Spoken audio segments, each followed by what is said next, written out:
All right, we are going to get this city council meeting off the ground. All right, thank you all for being here. Today is July 21st, 2025, and I call this city council meeting to order. Up first, we are going to have our invocation by our one and only Pastor Steve Ferris from the First Baptist Church of Destin. Thank you for being here.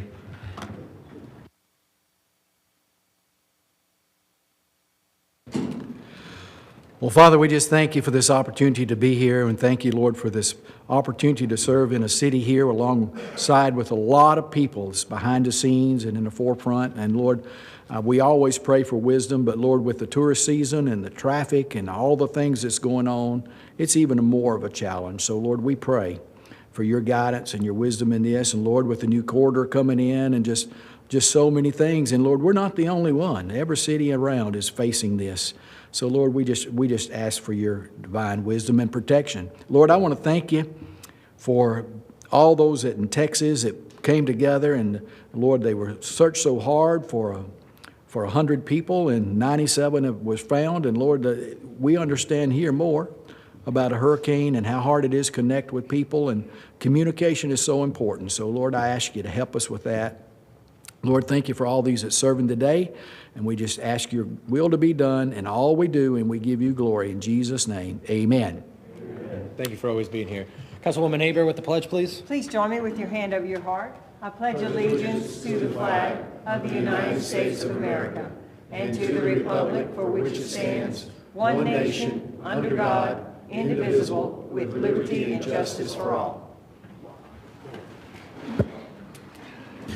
All right, with that, we got the agenda approval. Seeing that there was an e-bike safety recommendation, I did have a discussion I'd like to talk about as far as the resurfacing, restriping specifically. So I was going to ask to pull C and D just for discussion, and really it's more about airport, but I wanted to pull them together just to keep it continuity as far as the restriping side of things. Anyone else have any? I'll pull those for you. Okay. And Mayor, I'd like to pull 6D1 and put that into 4A, or underneath 4A, and 6D2, and pull that up into the, where is it? 4C. Okay. 2C. Okay. Councilwoman Trammell, anything else? Yes, I need to add, since Mr. Schmidt is not here, I will be glad to nominate his appointee. Okay. So Miriam Paulino, add that to my name at the end. Okay. For Harbor CRA. Perfect. All right. Anyone else? Thank you. Yes, Councilman Desmond. All right, we're just going to make a new agenda. Consent agenda, I don't know, did you pull the airport resurfacing? I did, yes. Okay, mayor good. did, yeah. And that was the one I was going to pull. So All it's right, not good deal. And we're thinking alike again. I like it. Yeah. Anyone else? All right, seeing that, we've completely changed everything around, but we'll get to everything nonetheless. With that, do I hear a motion? Motion to approve. All right, do I have a second? I'll second. All right, there we go. Motion and a second, and we will call the vote. Ray, please jump that in.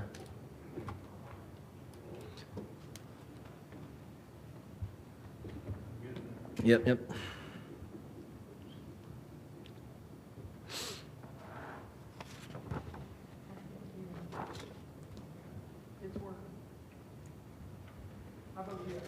Oh, there we go. I heard you.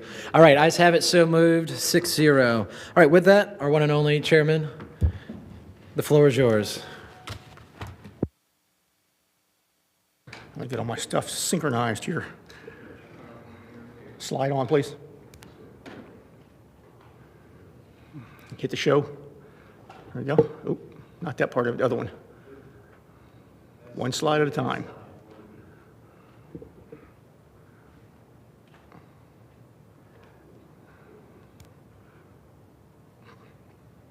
There we go.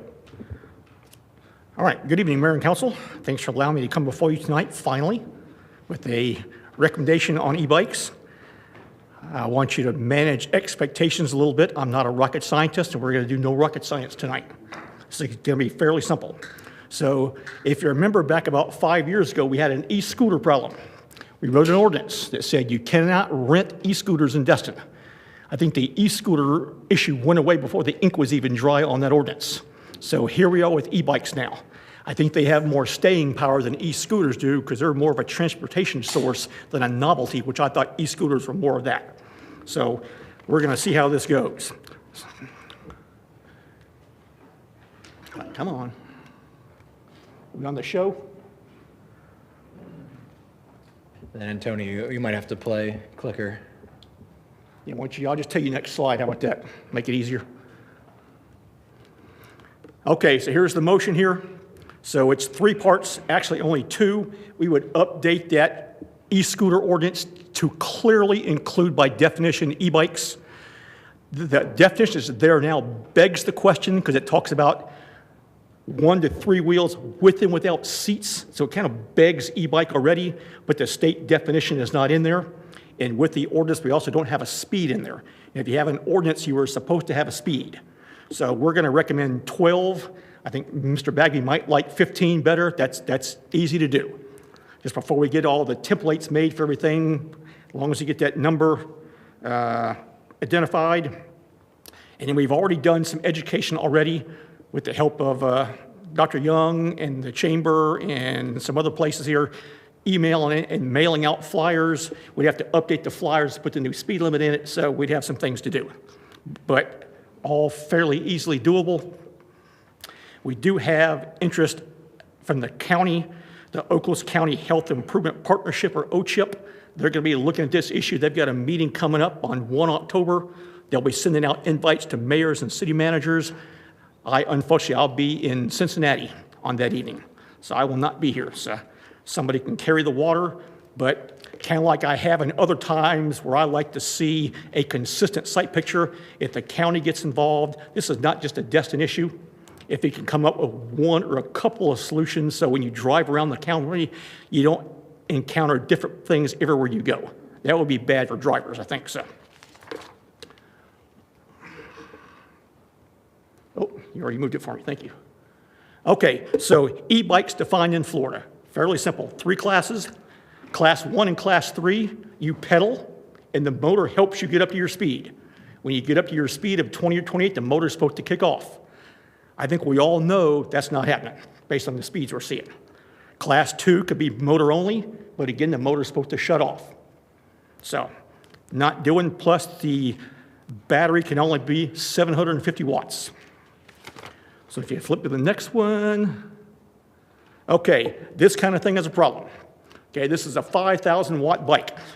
It goes 40 to 46 miles an hour. We found that online in the local area here. So there are bikes like that being sold. Our e-bikes are supposed to have class 1, 2, and 3 stickers on them. I guarantee you these don't.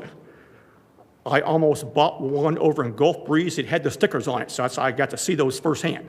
So things like this are definite problems. Or what we do, there's no way locally we can get a handle on this because whether Walmart or whomever sells them, if you don't stop that sales, these things are going to pop up. They may not be the majority, but they're still going to pop up. Okay, some numbers that I just got here a couple days ago. So a couple things to set up. First of all, if you see the e-bike line, the numbers are fairly low because the form we're using does not lend itself to identifying e-bikes specifically right now.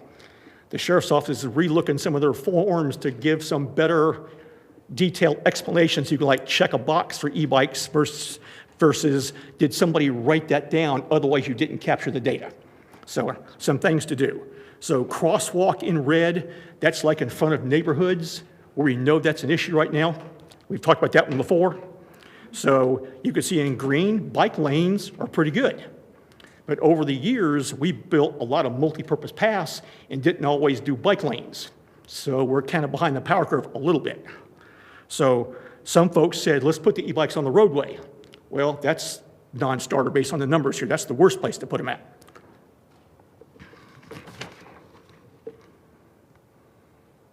Okay, my 2 red areas that match up with the red areas on the previous slide. So our e-bike riders are obviously not cognizant of how to deal with neighborhood entrances and exits. I'm going to talk more about that. You see a thing called place of safety at the end. We're going to talk about that in a minute. So our situation, of course, is compounded by the fact that we didn't build bike lanes everywhere, and we have vision triangle issues all over town when you pull out of neighborhoods.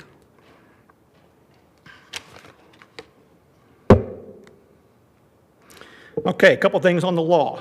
First of all, we're allowed to have an ordinance, which we already do for e-scooters. We're going to update that for e-bikes. You have to have a speed limit, up to 15. So whether we use 10, 12, or 15, we can talk about that later on, but there will be a speed limit in there. We propose to stencil it on the paths versus having signs. Eventually, there'll be so many signs, folks will complain about the signs. So we figure we'll stencil them, just like on an interstate you see, I-65 goes that way, another one goes that way, so it's done all the time. Okay, so e-bikes are allowed to ride wherever bicycles are allowed to ride. Folks say, let's separate them. Well, that's not what the law says, unfortunately.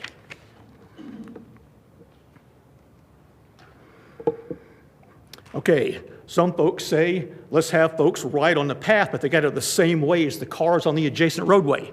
Again, not what the law says. If you ride on the road or the bike lane attached to the road, you have to drive in the same direction as traffic and follow all the rules of the road, yield signs, stop signs, whatever. When you're on the adjacent path, you do not. Hence, you still have to look both ways, which is one of the problems we have right now. And my favorite one, 316.130. Now, when I read this to you, any place I say pedestrian, you can assume bicycles and e-bikes. Because when it comes to safety, pedestrians came first, then bicycles built onto that, and e-bikes built onto that. So in a lot of cases, you got to go back to the pedestrian rules to figure out the entire encompassing rules. So no pedestrian or bike or e-bike shall suddenly leave a curb or other place of safety and walk, run, or ride into the path of a vehicle which is so close that it is impossible for the driver to yield and or stop, my ad.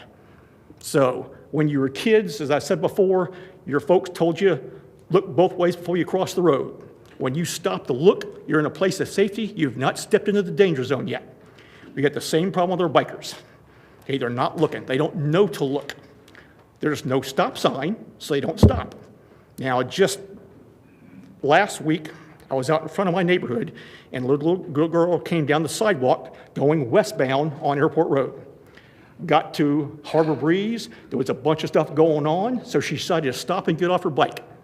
Made a good decision. Then she whipped her cell phone out and made a bad decision because she almost walked into a car turning right off of Airport Road. So the Ron White rule is always in effect. Everybody knows who Ron White is, right? The comedian that the can't fix stupid, all right? All right. So, of course, you don't always have to have laws or rules. I mean, any parent can tell a kid, put a helmet on. Law says 16 or younger has to wear a helmet. I'm a military guy. On a military base, everybody wears a helmet. That's the rule. Okay? Follow the rules of the road or the path or wherever you're at. Slow down. Ride defensively.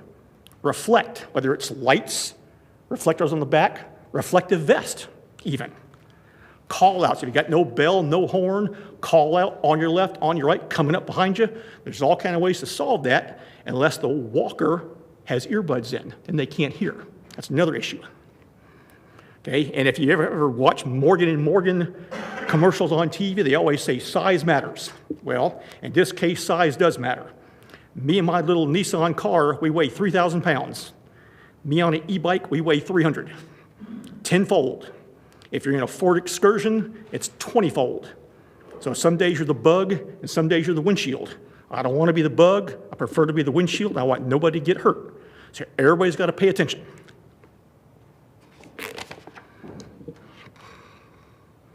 So we're back to the motion. I don't know if y'all are going to do a vote tonight or just listening for pleasure tonight. I'm sure there's going to be some questions maybe about the speed. The rest of this is pretty self-explanatory, I think.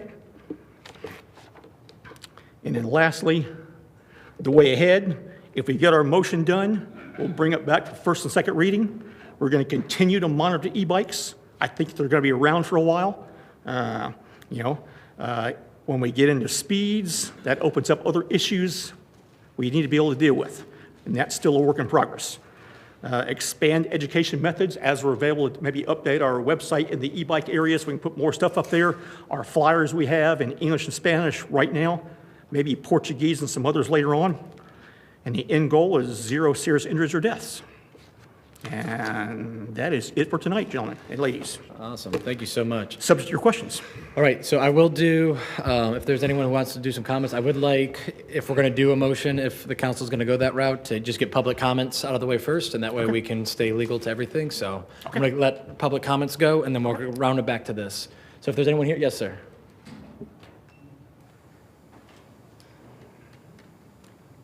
I just mentioned to someone that used to be a law enforcement agent here, has been retired a long time, and told him I was coming over here, and he said at one time there was an ordinance here that if you had a little motor on your bicycle, a gas motor, there was and it had a certain horsepower, over 1 horsepower.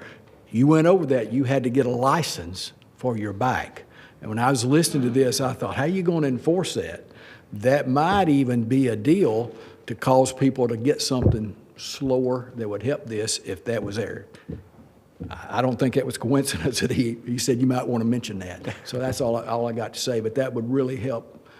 If you're going to get one of those that runs 30 miles an hour, you're going to have a license, and that would help people to get something slower to avoid that in this town, I got a feeling. Just a All right, thought. appreciate it. All right, anyone else? Public comments, anything but the public hearings? You'll have another shot at the apple for that. All right, seeing none. All right, Jim, if you want to come back up. Councilwoman Trammell? All right, thanks, Jim. This is pretty thorough.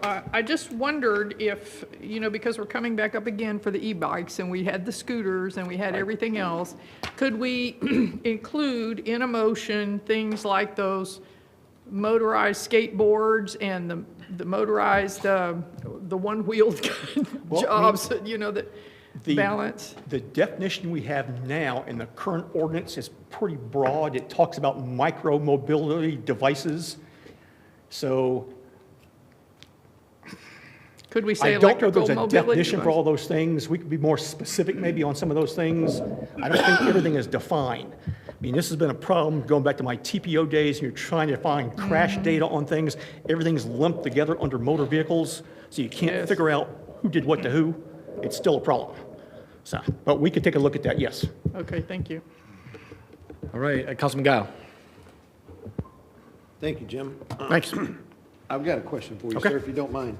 So, on your health community groups, you have, I guess these are incidents based off Yes, sidewalk? correct.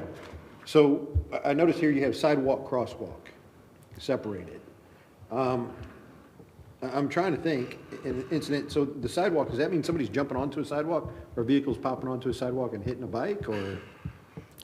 Because I would assume that every one of those accidents from a sidewalk are happening at a crosswalk. I know that was actually, I think that was in the definition that you gave me So the before. difference in the two on those statistics is a crosswalk is crossing a roadway that's coming into the, into the roadway that they're traveling parallel to.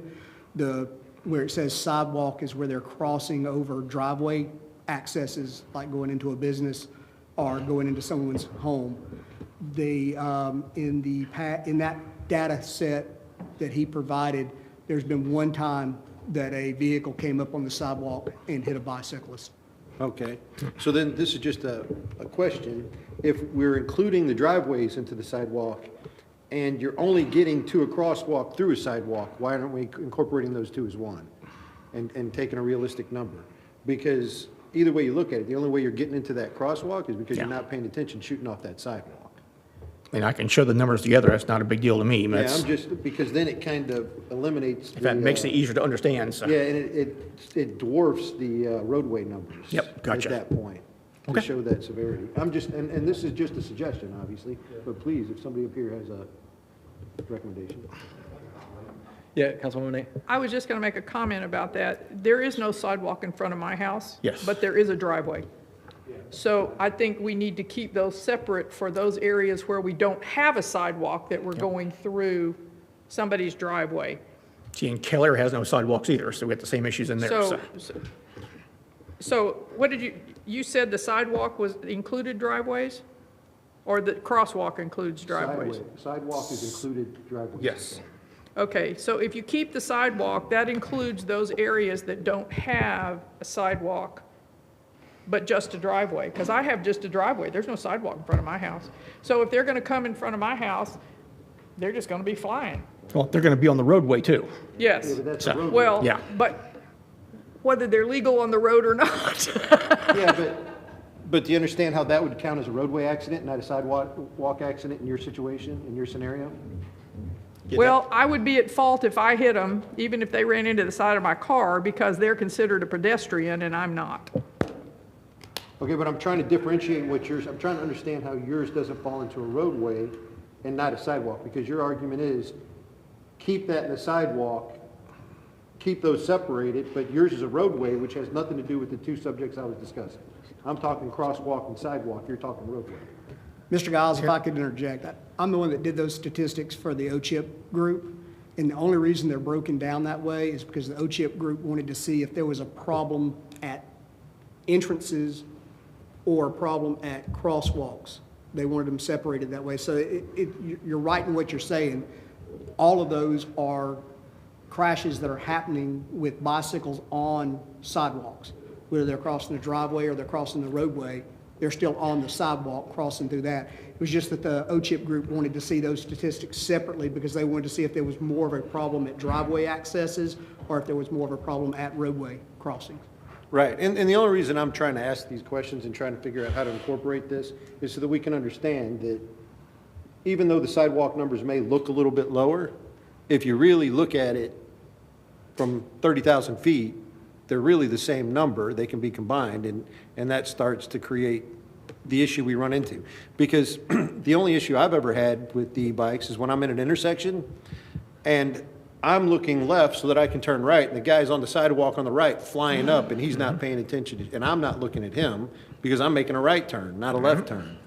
And he's almost hitting my car, or I'm almost hitting him. And About 3/4 of the accidents on the sidewalks are because of that exact reason. yeah, and I'm just trying to make sure we understand that those sidewalk, crosswalk are kind of, if we really want to look at it, those should be combined. So the sidewalk is a pretty big issue in my opinion. But it is what it is, and we can look at it any way y'all want. But I just want us to understand that it's a bigger number than what we think. Yeah, great point. Councilman Bagby.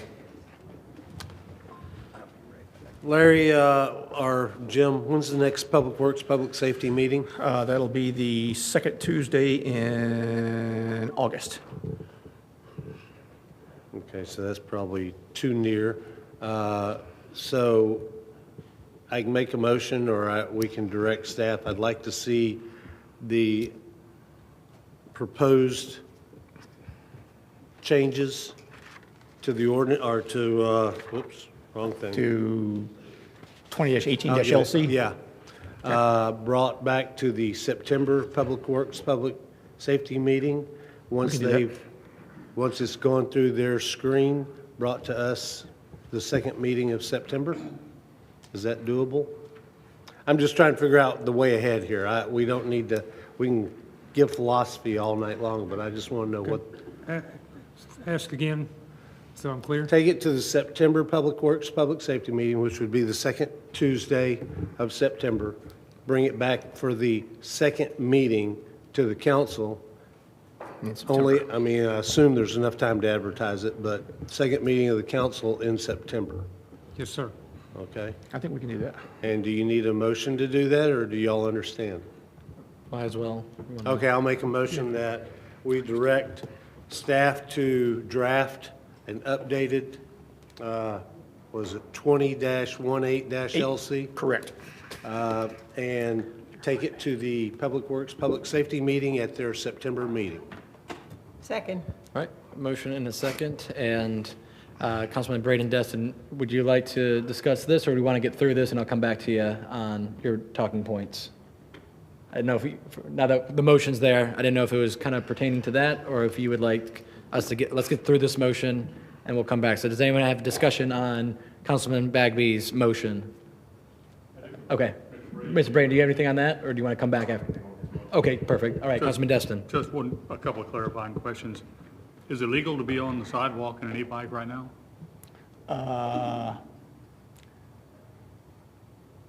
Well, we got Yes. sheriff, maybe the sheriff? No? It's, different places you look tell you different Was the things. question, is it legal to be on the sidewalk in an e-bike right now? Yes, sir, it's illegal to be on an Yeah. e-bike on the side. Any place that Okay. it's legal to operate a bicycle, it's illegal to operate an e-bike, and the sidewalk is just one of one those. of It's not commonsensical, but it's legal. Wanted to make sure we weren't making the problem worse before we made it better. The other question I have is the sheriff's department, you guys have been involved and feel that you will be able to enforce whatever we come up with? I'm sorry, sir, could you repeat that? Yeah, you guys have been involved and feel certain you'll be able to participate in the enforcement of, We can't enforce speed limits on the sidewalk because there's no method, on e-bikes, because there's no method for us to capture that speed reliably.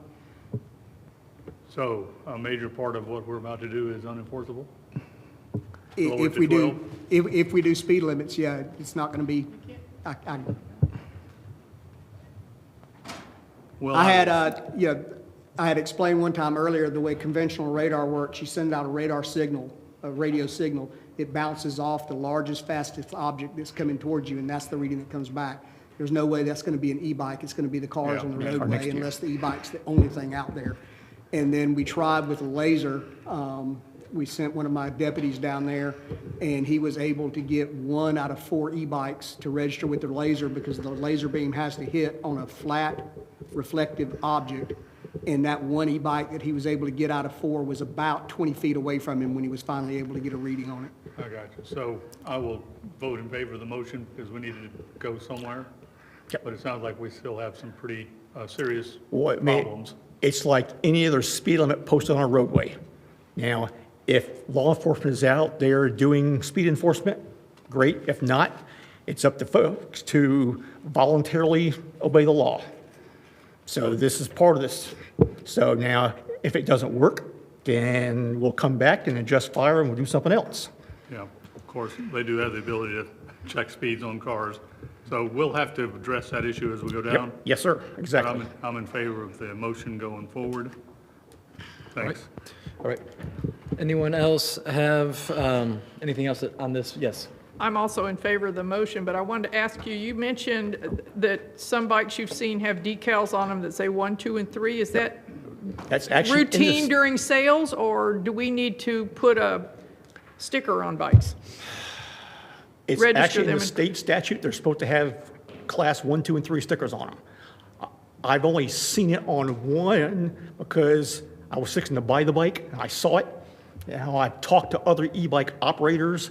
I guess I never looked at their bike close enough to see if there was one on there. I mean, some of these e-bikes almost look like motorcycles. I bet they're not on those. So, but they're supposed to be there. What, Mr. Bagby, you made the motion? Would you mind asking them to include whether or not we need to register these bikes as 1, 2, or 3s? I don't know. That's just a question. Yeah, I would say I want to give the staff as much leeway without specific direction, because I want helmets on anybody under 16. I want no earbuds policy. I want the stickers that do 1, 2, or 3. But that's just me, and I don't want us to get up here tonight writing the, or rewriting, I'm sorry. Let the staff bring us back, and then we can amend that, and we can require the sticker to be prominently displayed, or we can require no earbuds or headphones while you're driving one of these things or whatever. So I'm not saying no, I'm just saying, let's see what the staff brings us to. And I guess I would have a question, if the state statute already has all this stuff in there, do we need to regurgitate it again in our local rules? We'll take care of it, got it. And that sheriff right there. Okay. To advise us on what we ought to do. Got it. Councilman Gao, do you have anything for this? Rodney? He's waiting after the motion to kind of go in a same but different direction. So we're just, if you had any discussion on this motion of directing staff and the public work. I'm after. All right, gotcha. All right, seeing nothing else, I'll call the vote.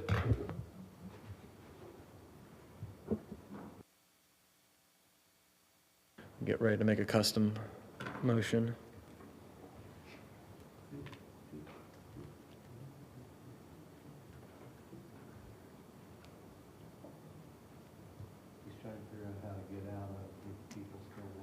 It's frozen right now. All right.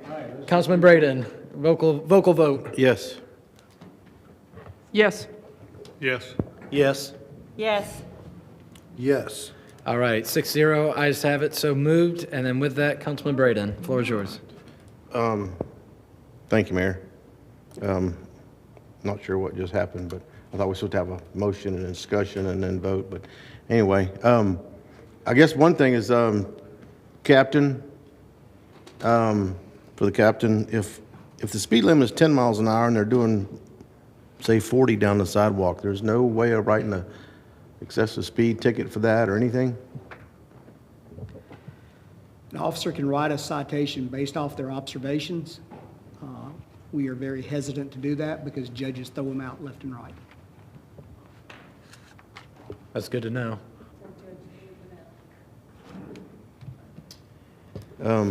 Thanks, Mr. Woods, for you and your team for spearheading this. This is awesome.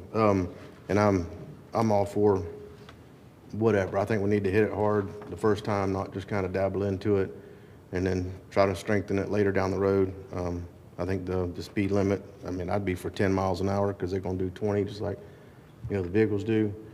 And I know there was a bicycle accident right here behind Walmart just a while ago, a couple hours ago.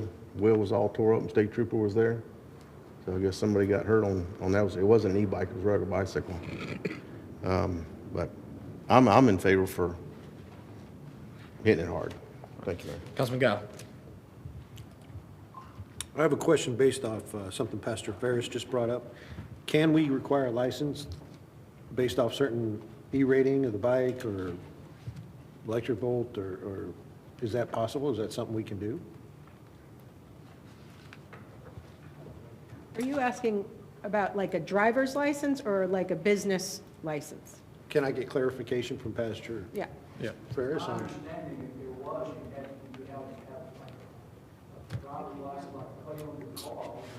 He said a driver's license, like a plate. Like a license plate? License I plate. think that's preempted to the state. Captain Fulgham, any thoughts? You're crossing the difference between an e-bike and a moped. The bike that Jim showed that goes 45 miles an hour, it's not an e-bike, it's a moped. So anything that goes over 28 miles an hour in the state of Florida is not an e-bike, it's a moped. And mopeds can't be on the sidewalk. They have to be licensed, and they have to be registered. And it's oversimplification to say they can't be on the sidewalk. They can't be on the sidewalk using their motor. You can pedal a moped on the sidewalk. So for an e-bike, we would not be able to require a license plate. You could require it, it's required for a moped by the state, but not for e-bikes. So if the e-bike goes over 40, or over what speed? 28. 28. Then they can be required to have a license, but They wouldn't be an e-bike then. They'd be It a wouldn't dirt be an bike or a e-bike. moped. But yes to your question. okay. All right. Is that being enforced? Pastor Ferris, did I expand on yours? I think so. I just think people would be less likely to buy one or drive one because that's illegal, because they would not get broken. All right, thank you, sir. All right, so we got our motion and second, we got that done. All right, and with that, we will move on. Thank you, sir. I Yeah, have final a words? question for you, if I may. Yeah. So you pulled the airport road resurfacing. Correct. So you thinking what I'm thinking? Yeah, that's exactly where we're going. Hopefully, we'll see if they're thinking that too. All right, with that, let's go with our lovely lobbyist. And get- Oh, no, we did public comments. I did it before. The e-bike. Oh, I was going open, okay, we can go full public comments. I was entertaining all public comments. All right, I was assuming public comments was going to be open to everything at that point. All right, public comments for everything else at this point minus the public hearings. Anyone else would like to speak tonight? All right, thank you for that. All right, with that, Councilman Bagby. Motion to approve the consent agenda minus 3C and 3D. Second. All right, motion is second. Seeing no further discussions. Ray, how we doing over there? Mayor, it's not working right now. All right, Councilman Guile, take us away. Voting on the consent agenda, polling C and D. Yes. Yes. Yes. Yes. Yes. Yes. All right, ayes have it, 6-0, so moved. And with that, council will go with 3C. Really, for me, it's going to be 3D, so I'm just going to kind of lump them together, and then if we want to discuss one. For me, we have a great long-term plan to resurface and restripe, and that's kind of where I'm going to go with this. The restriping of our road. You got magic. As we move forward, especially when we're talking about collector roads, you think of that as Airport, Benning, Beach Drive, some of the roads that the residential roads go into. I would really like to see us get a little bit more intentional on having bike lanes of some kind, if we need to call them bike lanes per the Florida state statute, or just extended curbs. Really, I see this as not changing a penny on what we're talking about as far as resurfacing, but really just restriping and where possible, reducing the lanes and providing that access width to the bike side or just an access curb side for pedestrian or bikes. So that was just kind of my discussion to bring up as we move forward. Part of the studies that are nationally and at the state level have shown that reducing the width of of vehicle lanes can help reduce the speed.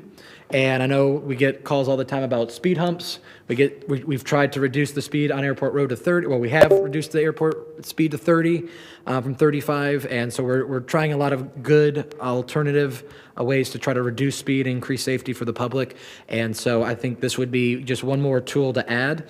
And while we're going and restriping after we resurface the roads, I think this would be a great time to save some money and not have to go back and do it twice. So I would like us to kind of, I guess, I would hope that we can make a motion for staff to bring us back call it a design manual or design plan for as we go through these roads, and I'll let staff define what types of roads what width of bike lane or shoulder width we would provide for those roads by reducing the lanes. One of them that I always go back to is Main Street. It's a 12-foot wide vehicle lane, which is the same width that the state designs for the interstate.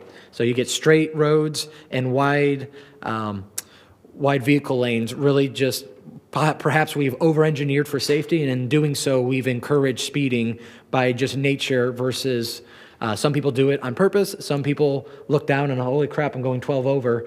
And I would like to think that some of that comes from, and studies show that a lot of that comes from over-engineering for safety, thus allowing for actual accidental overspeeding. So to hopefully reduce that, we can hopefully reduce the speed of vehicles through the suggested width of the road, and with that extra lane, not reconstructing the road, not rebuilding anything, but just restriping it, and hopefully we can, kill two birds with one stone. So that was kind of a thought I've been looking at, and there's a lot of online studies that can show that hopefully staff could bring back. I don't want to be or claim to be an expert in it. I just read a bunch of studies and thought, hey, we got this great idea. We have the e-bikes here tonight. I think this would be a good time to bring them together. So with that, Councilwoman Trammell. I agree with you, except when you read in those studies, you have to make the appearance of a smaller lane, which means that the bike path has to be colored. If it's just a stripe down the middle, it doesn't do anything visually. It still looks to be 12 feet wide. So you need to have the bike lane colored The green, I think, is typical. so that it now shrinks Yeah, it truly feels visual. the road. That's all I was And I gonna agree say. with that, absolutely. Councilman Destin? I agree with you that it's an issue we should look at as a tool in the chest to try to slow down. If we can have staff look at what municipalities or counties around us have done. I noticed they did that in downtown Fort Walton in an attempt to slow it down, and it hasn't slowed it down at all. So there must be some key here that we're missing. I'm certainly in favor of looking to try to figure out what it is. Yep. But I'm not real sure it works. I know Yep. speed bumps work. You make them high enough, they work. Absolutely. And I'll get back to the airport road when we're through this. Yep. All right, Councilman Bagby? Yeah, I assume we were talking about the two roads. I'm on Regatta/Dolphin. Since we're only doing that very first part, I'm not a big fan. On Airport, what is the width after the curve to Main Street of Airport Road? Michael, do you know what the width of those driving lanes are? Both lanes? Both lanes? Yes. So it's 22 feet wide. So if you want to go to even at 9.5, that's 19, that's a 3-foot wide something on the side, right? And I don't mind, giving direction going forward. Let's look at incorporating this idea in our plans or whatever.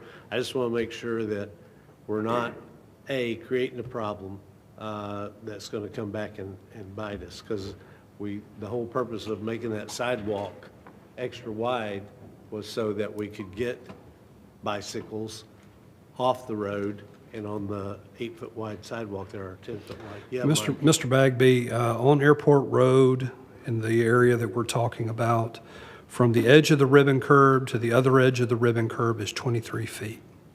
So the long white line striping is slightly off that a few inches, so the 22-foot width is probably more appropriate. Is the curb lower than the asphalt? It's flush. It's a ribbon Flush? curb. Okay. I couldn't remember. Okay, Councilman Guile? I think I've got a surefire way to help the speeding on Airport Road, raise it from 35 back to 45 where it should be. That'll eliminate a lot of those violations. All right, fair enough. Councilwoman Trammell? I want to suggest the other idea, and I'm sure you've read about this, is that will help both pedestrians and automobiles and bikes, if we have a bike lane, is to put shrubbery in the green space between the sidewalk and the road. Yep. As that shrubbery grows, it makes the road appear narrower, and it also makes those pedestrians feel a whole lot safer because they have something between them and an oncoming whatever. Yep, absolutely. Councilman Destin? Thank you, Mayor. I'm on the issue of the repaving. Airport's been moved ahead, 3 years, 4 years? Yeah. And I'm a little confused about the criteria. We discussed this at the last meeting, requested what the criteria is. I've yet to get it unless somebody sent it and I didn't see it, which is entirely possible. Okay. But I drove out there and just taking for granted that the curve is the one by the airport, is that correct? From that curve to here, that pavement looks equally as awful, if not worse. So the two questions is what was the criteria we used to move it forward? And why is it we're only going to do it from one curve when the stuff on the other side looks as equally bad? And City Manager or Public Works, you guys can explain that Yes, to me. Michael, address that, please. So we have about $1.2 million remaining in the FY25 resurfacing budget. Both of these projects combined will be about $1 million. So we simply, this year, we could not afford to do both sections of Airport Road. We've had several incidents out on the western section of Airport Road with utility line strikes, as you're well aware of. And if you're going down that road at what Mr. Guile suggested at 45 miles an hour, it looks pretty nice. It's pretty gray. If you step out of your vehicle and walk on that pavement, like I have on several occasions, and City Manager has too, it is in very bad shape. A lot of water intrusion opportunities, and there's a decay curve with asphalt. Once you get beyond a certain point, you're going to have to reconstruct the road because the base gets compromised. I just don't want us to get there. The other streets that we had tentatively scheduled for this year were all residential. So we just thought we would consider moving this up a couple years. I think it wasn't supposed to be resurfaced again until 2030. I thought it was 2028, but it was. It might be 2028 or 2030, but it's several years down the road.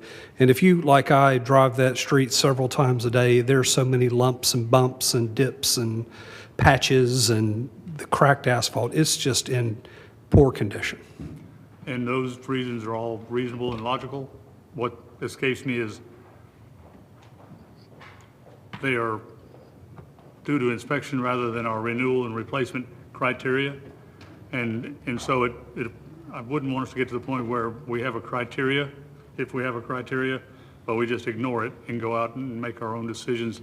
So I would like to see that criteria for the next meeting. I'm going to vote for the motion because the road is not good.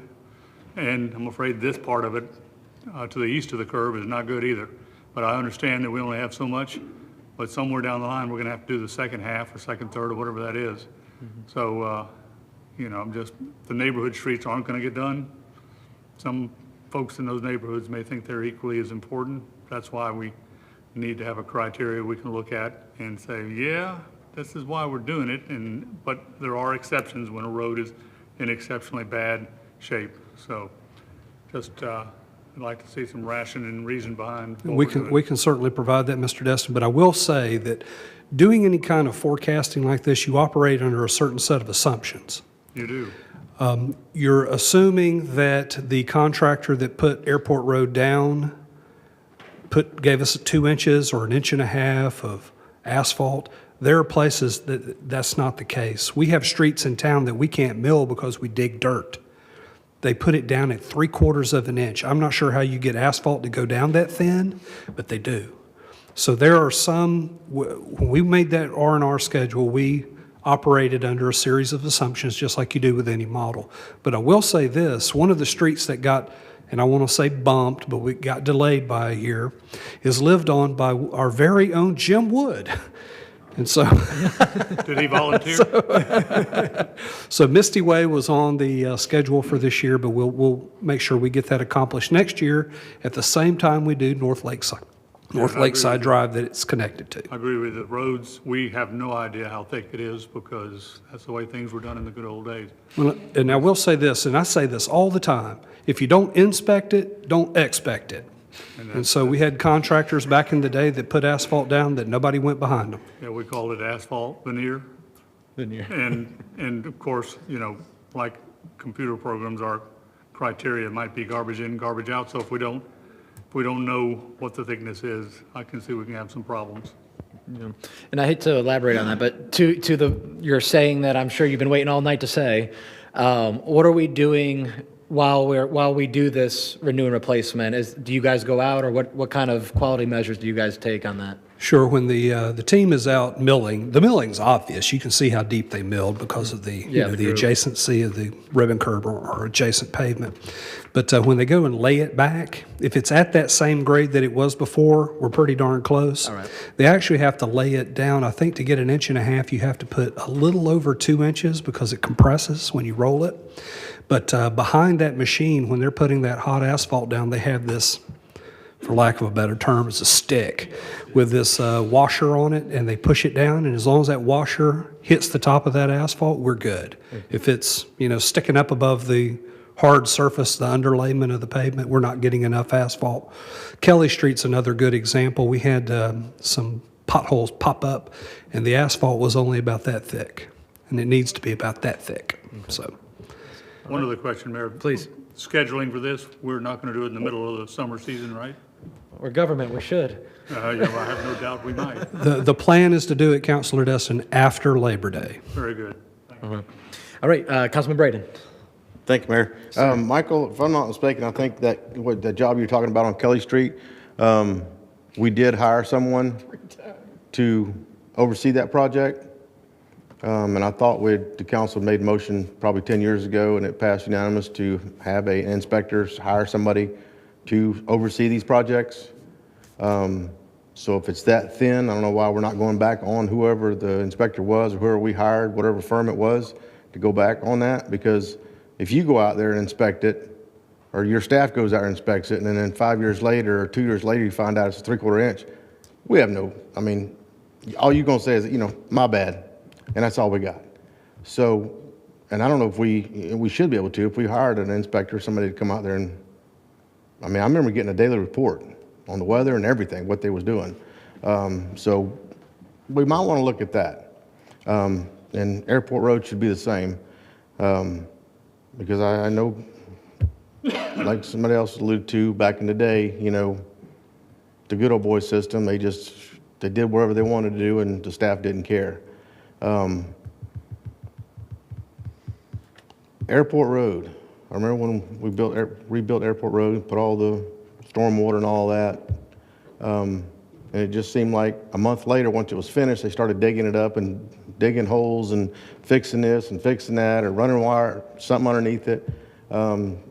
can we call and make sure Destin water user's not fixing to go across it again in 6 months from now? Or when we do the undergrounding of the utilities, they're not fixing to go, need to tear the road up and, you know, a year from now and redo it, and gas company and everybody else, make sure that everybody's not planning on, you know, somebody's not planning on going out there 6 months or a month from now or a year from now and cutting a big trench across it and tearing it all up again, because that's.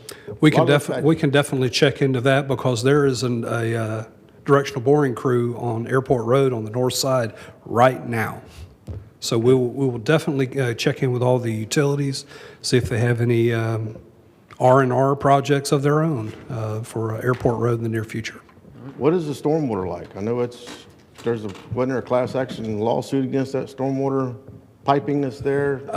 Not sure about that, but I was introduced to a type of pipe material that I've been doing this for like 20-something years. I've never seen before. It's called hardy pipe, and it's the same material hardy planks made for siding. It's kind of unreinforced concrete, and it's generally terrible. And there was a class action lawsuit against them years ago. But unfortunately, some of that material is still in the ground. But there's a mixture of high-density polyethylene, hardy pipe. It's a mixed bag out there. Do we know what shape all the stormwater's in, so we're not having issues with that 6 months down the road, caving in and have to dig it up? The good news is most of the stormwater infrastructure, when they did the drainage project out there back in 2008 or so, is all primarily on the north and east side of the road. There are some pipes that run under the road, so there's not like a main trunk line running down the middle of the road. Now, there probably is sanitary sewer, there probably is water. Okay, I just want to make sure that, you know, points. nobody's fixing to tear it up 6 months after we get through redoing it again. Thank you, Mayor. All right. Councilman Bagby. Yeah, just to echo Councilman Braden, this wasn't the good old days when this road was done. It's been done in the last 15, 16 years at least.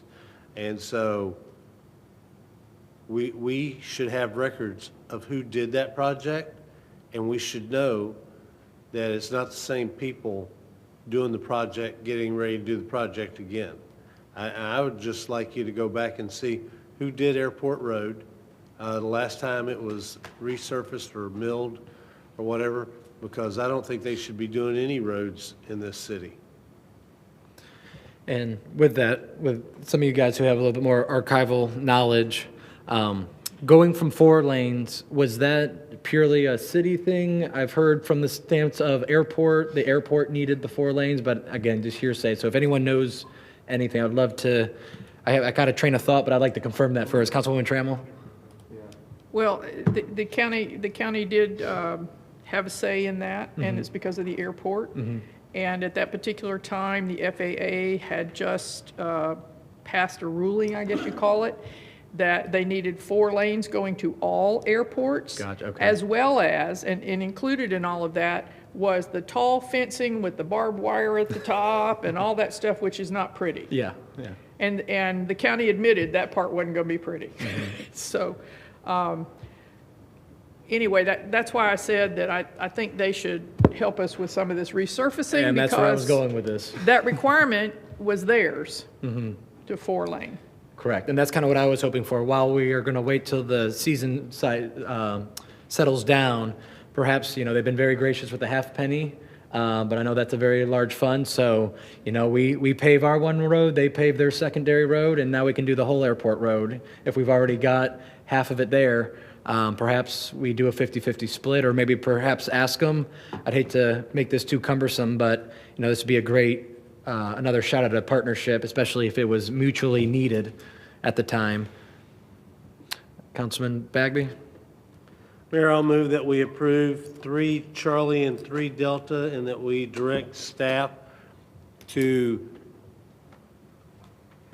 minimize the driving lanes on airport for that project, and create a third 3 or 4 foot bicycle lane on airport. I'll second that. All right, I have a motion and a second. Discussion. Councilman Destin? The problem I have with the motion is that we're telling them to minimize the lanes and put in the path before we've really looked to see if that is effective at all. I mean, When we just directed staff earlier to look and see if it's effective. well, that's where I was trying to take it the slow ball here, but at the same time, I would like to see that as an outcome without pressing you guys too hard on that. You know, I'm sure staff could send us national and state driving and engineering studies that show the width safety ratios. Look, I'm fine, change my motion. We spent 30 minutes on 2 milling projects that were on the consent agenda. And so if we want to just direct staff to bring us back a report on what we need to do going forward on the roads, I'm happy to do that, but I just want us to move on. Seriously. If you're ready to change the motion, then I'll change If I my may. motion. Yeah. Just, Larry? We're only talking about striping. Yeah. So that's Okay. down the path somewhere. So we've got time to address that if we want to move forward with the Okay. milling and Motion getting to the road approve constructed. 3C and then 3D we can bring some as information presented. back on the striping. very good. All right. I'll second it. A motion and a second with the rewritten motion. Councilman Braden, anything further? All right, seeing none. All right, I'll call the vote, Ray. It's important. This is like the main local road. Fair enough. All right, making a statement. And then before we do move on, do you guys feel it's acceptable to direct staff to at least entertain the idea of going after a half-penny partnership, since this is going to take a couple months to execute, to go see if the county is interested? If we're going to do the one, should we just try to knock it out and all in one? Are we talking about striping or surfacing? Resurfacing, yeah, whatever the striping may be, that's up to the staff and you guys, but, you know, while we're here, we got a couple months before this starts. I don't think it doesn't hurt to ask, and we might be able to get the whole thing done if they want to play nice in partnership with us. Hey, Councilman Trammell? I was just going to say, let's not target just the half penny. Let's just say, let's talk to the county Yeah, and see how anything, they yeah. can do it. I like it more, let's open it up. All right, so Councilwoman Neighbor? That's exactly what I was going to say. It's just don't give them an amount. Just get into discussions with them, and that this is an expensive requirement that has been put on us at the beginning. So it would be great to have some help. Is that a motion? Yes, I'd like to make a motion, have the staff work with the county and see if we can get some help getting the resurfacing and painting done. All right, do I hear a second? I'll second that. All right, Councilwoman Trammell with a second. Any further discussion on the partnership? Councilman Braden? It's really not on the partnership, but my question is, why are we narrowing the lanes, the vehicle lanes, and putting a bicycle lane? That got canceled. Let's come back to it. Yeah, Okay. Dewey twisted his arm. Or even though we resurfaced it, we're not, I guess, I'd really like to know why, I mean, because the sheriff's department said that they really can't enforce the e-bike, so what is the benefit of putting a bicycle lane there?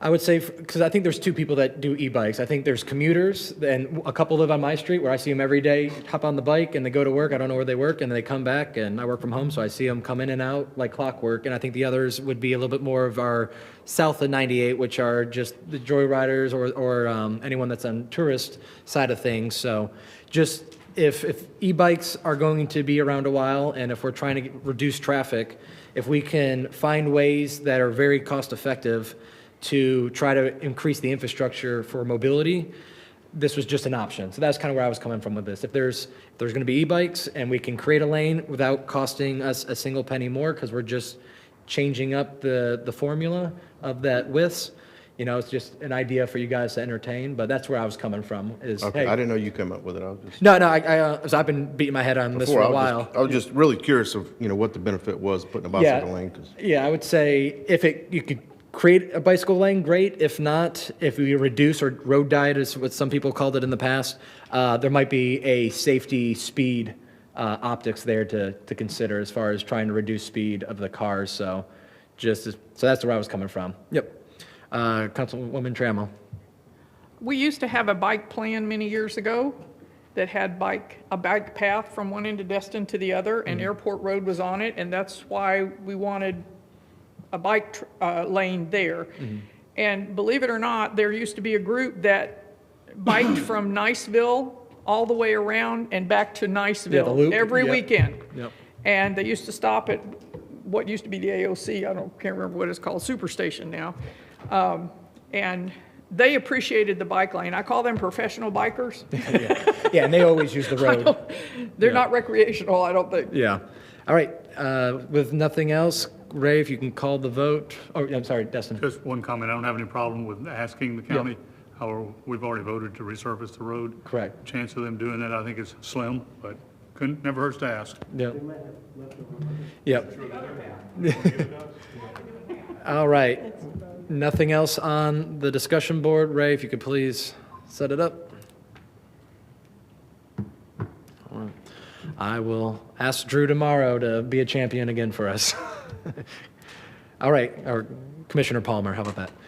All right, with that, I think Councilman Bagby wanted to bring our lovely lobbyist.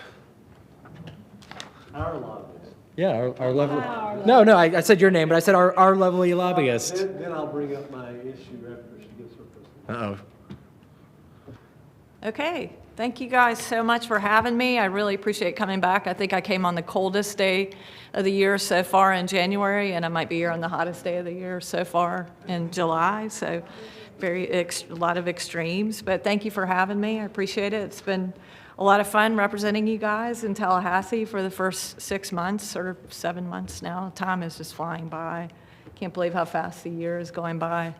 We just completed our third session in Tallahassee. We had 2 before we even got started, so we had an extremely long one this year. As you all know, we went 45 days into overtime during the session, which in my 30 years of doing this, I've never seen them go that long. It was crazy. It was a lot of fighting. The governor didn't sign the budget until late. He signed the budget on the very last day of the fiscal year, which I've never seen him bump it back that far. So it was something. It was a lot of hurry up, a lot of wait, a lot of hurry up, a lot of wait, back and forth. But it was definitely something to watch. I really enjoyed working with your team. You have such a great team. Your comms team is so good, and your legal team. I think I've worked with almost all of your departments this year on different issues that have just popped up throughout the years. It's been a real pleasure to work for them. You guys have a top-notch team. During the session this year, we tracked, our main focus was the budget, obviously, but we did track a few bills that would have affected you guys. There were a lot of proposed changes to the tourist development councils and the tourist development tax and the ways you could use those. Kind of got scary there for a minute. I'm sure that Councilman Bagby was following that closely. But they ended up not making any changes there. I think the House kind of filed some of those bills as a little bit of saber rattling to the governor, just because the governor wanted to eliminate property taxes, and so they're like, if you want to do that, here's how you're going to pay for it. They did a similar thing with a sweep of the DOT trust fund. There was a bill to sweep $450 million out of the DOT trust fund, which would have been not great for especially cities like Destin or, the mid-sized counties, smaller counties. That would have been devastating. And so fortunately, they did not pass that legislation. But the governor is still talking about the property tax cut. He really wants to cut the property taxes. How they pay for that or how they're going to make up for that revenue, they haven't really shared that with anyone yet. And so I don't know if they have a plan but that's certainly something to watch for the session that's about to come up. Again, our focus was the budget, and we were successful in getting you guys $1 million for the Mattie Kelly outfall project, which was great. We had crosstown connector in the budget until the very last pass between the House and the Senate, and it fell out at the last pass. The budget session, or the budget process this year was unlike any I've ever seen. Normally they go back and forth for a little bit. The House and the Senate will go back and they're trading. And this year they put out a list and that was it. It was kind of one and done. And either they took it or they didn't take it. And there was hardly any negotiation on that. But I was excited to get the $1 million for the Mattie Kelly outfall. And we also were able to work with Senator Trumbull, and I know the mayor worked on this too, to get the Noriega Point money, which $70 million that's a lot of money. And Jay Trumbull is a good friend, and he really, really wants to make that happen. I've talked to him, many times after session about it, and we really want to work. And I told him that Destin's going to be a willing partner to kind of finish that and close the deal and make that happen. So I feel very good about that. I think that that's something that we should be able to get wrapped up, along with our partners, of course. I feel especially good about the budget this year because it's about $2.5 billion less than it was last year, and the governor vetoed over $600 million in member projects, I think. So the fact that we were able to get money in the budget and the fact we were able to keep money in the budget was pretty big this year. The Panhandle did really well, and it's all thanks to our partners in Tallahassee. Jay Trumbull is an absolute rock star, and so is Pat Maney. You can't ask for two better members to represent the city, and we've got a great Panhandle delegation too. We worked on a couple of other issues I'll just mention real quickly that you may not know. The good news about having Larry Jones as your city manager is he knows how to pull levers and make things happen, and when he sees a problem, he can call me and I can make calls, or we can kind of brainstorm and figure out how to problem solve. We were able to advance the Crosstown Connector project, which was pretty big because that saved you quite a bit of money in interest payments, and that was Secretary Perdue really stepped up and helped us with that, along with District 3 staff. We got a permit for your boardwalk, which was placed in the DOT right-of-way. We broke that loose. It was kind of stuck. We're working currently with the Governor's Office of Resiliency on the Four-Prong Lake to try to identify some grant money to get that wrapped up. We've had a conference call with the leadership in that office, and we're working on those. We had some really good meetings in Tallahassee with the mayor and the city manager to raise the profile of Destin. And I thought our meeting at Commerce was very productive, where we talked with them about different grant opportunities. The meeting in the governor's office with the governor's deputy chief of staff was very productive. He's a Panhandle guy. He loves the city of Destin. He's a Troy State University graduate. Yeah. He was running for class president of Troy, and he came to the band, and I was out in the band, so the director gave him a minute. So I was like, wait a second, I know you. You're the guy who came out in the field and ran off in a good way. And the mayor said he voted for him, so that was good. Yeah. Okay. It's like they do to all of us. Yeah. That kind of set the tone for the meeting. Yeah, set the tone for the meeting. And so as we move forward, I would like to point out to you guys that the session is going to be early next year, because every other year they do it in January. So they're going to get started in committee meetings in September. So go ahead now and think about, some of the things, some of your priorities that we'll tackle in the legislative session in January, because it's going to get going pretty quickly. Once it starts in January, I find that it kind of starts all of a sudden in January, because they slow down because of the holidays when they're in committee weeks during those holiday times. And so it's just like kind of slow, and then all of a sudden it's just like right out of the gate. So if you guys could start thinking about like what your legislative priorities are, and your definitely your budget requests, but also if there are any policy changes that you guys would like to consider, we can shop sponsors for amendments. I know we worked on the business tax issue last year. We had a bill identified for that vehicle that was going to be put into that bill, but the bill didn't end up moving. So we can revisit that and some other things that you guys might come up with. I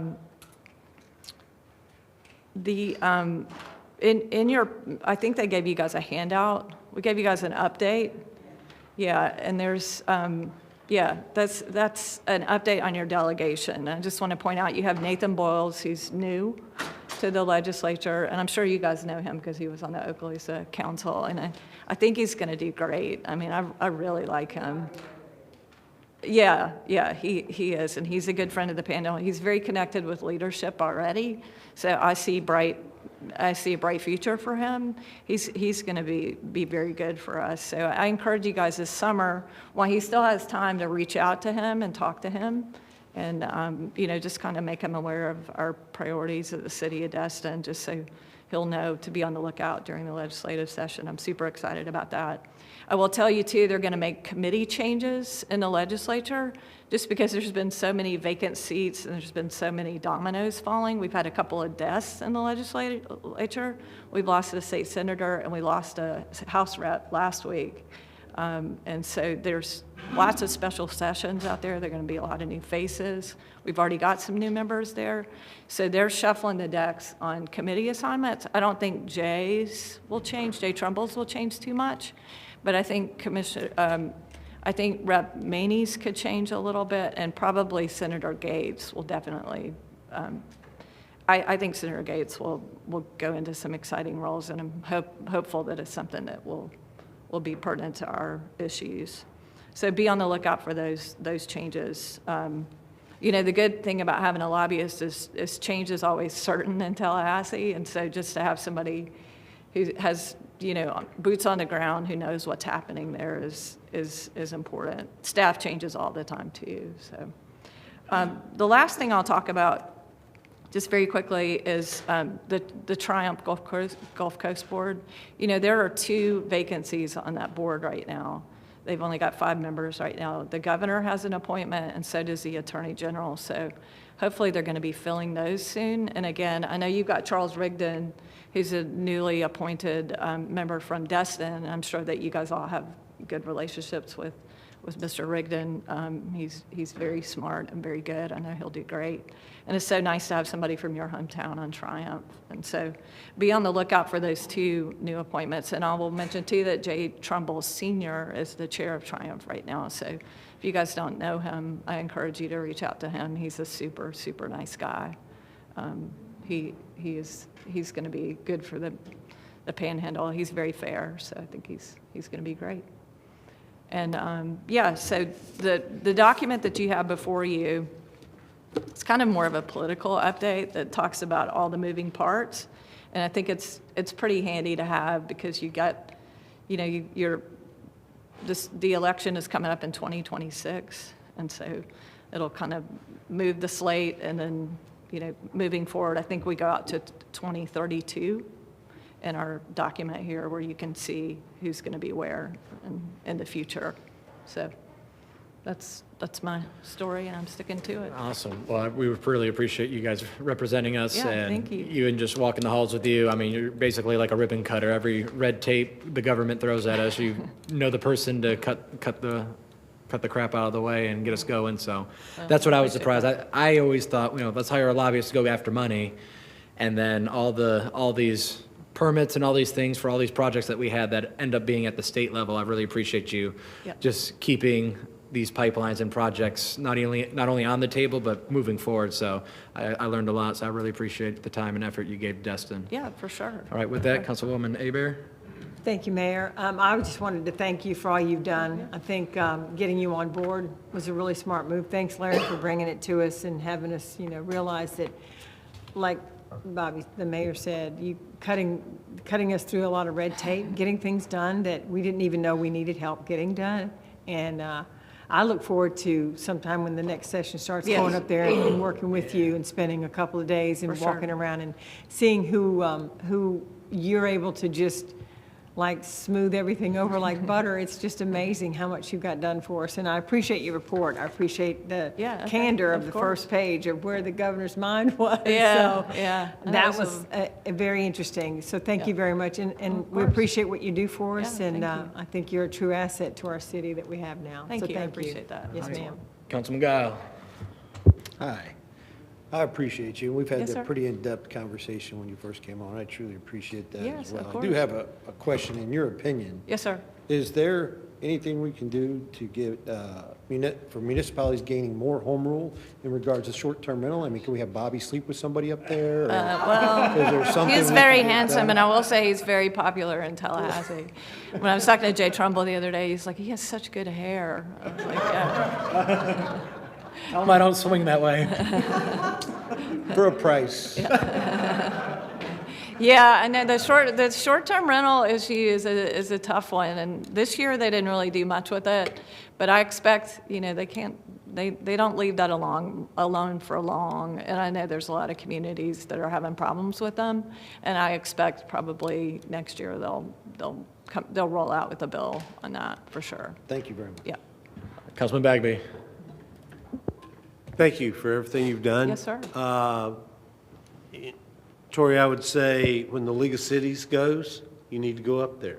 And when the TDC goes up there because they have a tourism day, Kevin and you need to go up there and be part of that and talk to, because I have found either in committee weeks or during session is the best. Actually, I've found during committee weeks is the best time to talk to them. And so I was glad that you gave us the schedule for the committee weeks, because they're going to be there and they're actually doing the work. You know, the session is for them to meet in glad hand and vote on the floor and stuff, but a lot of the work gets done in those committee weeks. And we're not going to get big you know, with a 2 mil cap. One of the things we try to explain to everybody when they come on here is without the county and the half penny and without the state, whether it's Maney or Trumbull or both or whatever, we're not going to get big projects done. We're not going to get beach nourishment done. We're not going to get the underground tunnel, you know, underneath 98 or the Four-Prong Lake or any of that stuff done without partnerships, and it's key. And we need this partnership. So I pulled forward the agreement between the City of Destin and Heffley and Associates, and I'll make a motion that we direct the mayor to execute that agreement, which basically says another year, we pay $10,000 for the remainder of this fiscal year, $5,000 a month, which is our fee, and then we pay $5,000 a month for next fiscal year going forward to Heffley and Associates to help us help ourselves over in Tallahassee. I'll second that motion. Thank you. Thank you so much. All right, I got a motion and a second. Any discussion, anything further? All right, seeing none, call the vote.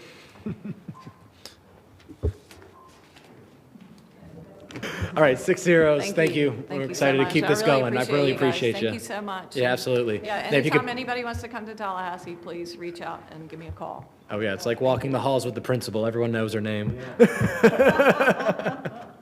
Mr. Yes. If I may, Yes. I want to thank council for allowing us to utilize Kelly and Rich, and as she said before, it's either Heffley or Associate, because they are a 2-member firm. You don't get all the fluff. You get action and you get responsiveness. And I can't tell you how many times, even with some of you sitting in my office saying, what do we think about this? Let's call Kelly. She answers the phone. So it's a very valuable tool in our tool chest to have her on our side. And as she mentioned, session is early next year.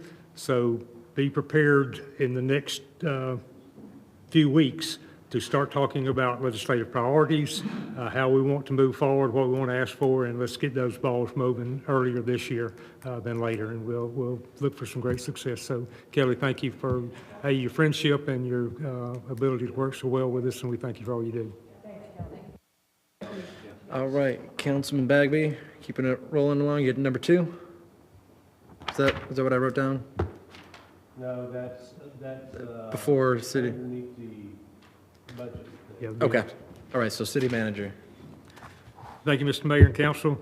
Before you, next item is the lease at Threadgill Park. Before you is a request from the Destin Little League, and Mr. Ben Parker is here tonight to answer any question you may have. It's the Destin Little League's desire to make some amendments to the current contract that's in place in the lease agreement, not to supplant or replace those, but to add these amendments to it. And if you have an appetite to do that, we would probably recommend that we look at bringing back an amended version of the existing contract to incorporate these components in it. But they're listed out for you there in the agenda item. And so for your discussion or consideration, and Mr. Parker's here if you have any questions for them. All right, well, thank you for being here. If you want to say anything, by all means. If not, I'm just going to open it up. All right. Do I hear a motion? Oh, I've got you over here. Councilwoman Hebert. I don't have the motion. I don't have the motion open, but I'll make Please the take- motion that we'll do what the motion is, and that is change the contract and work with them That work? and bring it back to We'll us. bring it back. Yep. Yeah, let us work on, if that's where we go, to add Change this the wording, language yeah. into the existing agreement and bring you a red line version so you can see what changes were applicable. And help them continue to use that park at the best way we can help them. Okay? I'll second that. All right, and then with that, Councilman Bagley. Yeah, the only real issue I think I have with it is and I understand the need to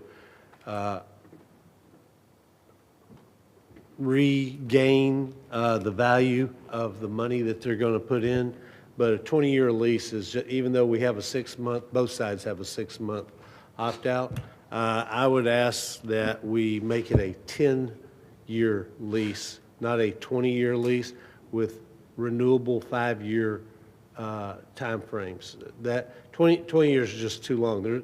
We don't even know what's going to happen in 5 years, but 10 years, and I get, well, in 6 months, they could come tell us, nope, we're out of here. Or in 6 months, we could tell them, no, you're out of here. And I just want to make sure, because I understand they're going to go to businesses and get signs and, you know, a $50,000 sign and a $10,000 sign, and they're going to be there forever. And they've got to make a commitment to those businesses that sign's not just going to be there next summer or the summer after. You're going to get for the next 10 years, your sign's going to be advertised every game at Dalton Threadgill. So I get that, but 20 years just is a little bit too long for me. All right, Councilwoman Trammell. I agree, and do we have any other contracts that are longer than 5 years? Not that I'm aware of, but I probably wouldn't be the one that would know. Well, if we decide to do the 10, I would definitely say a review at the end of 5, because we do all of our continuing contracts that way. And I guess my other question is, I didn't understand this first paragraph on page 2. It says, whereas the league anticipates contributing $100,000 through 25 and 26 for field and general upgrades to the premises, the league's contributions will be based in part on the city's contributions. So I don't understand that. I mean, is it going to be $5,000 if the city doesn't contribute? But $5,000, I mean, are we matching? What does that mean? Can somebody tell me what that means? Do you have anything to add to that, or would you like to come up here and just talk about the partnership? I just don't know. I think that's pretty specific. Just hit that gray button, the light will turn red. Yep. Yeah, I think as far as, the question, I think it's, fairly specific. And if you don't mind just restating the question for me one more time, please. Well, it's in the first paragraph. Button.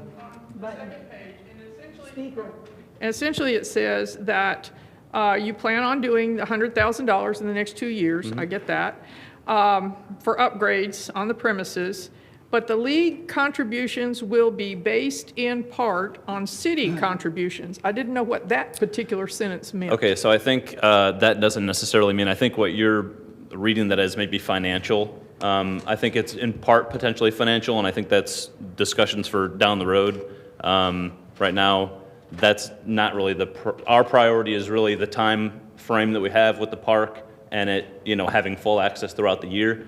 But what you're saying, we just would like the city's participation, which I think we already have. And I think that's really the main contribution that we just want to make sure that we still have the city in partnership with the league and making sure that we're kind of on the same page is really what that is. We're not looking for any essentially financial contributions because the city's already doing that. The city's already allowing us to use that property for, obviously almost cost-free. So we just want to make sure that we can continue those relationships with the city. I do agree that you guys have the 5-year kind of max right now, and the idea to revisit it 5 years, completely fine. Also the 10-year as opposed to 20, totally fine.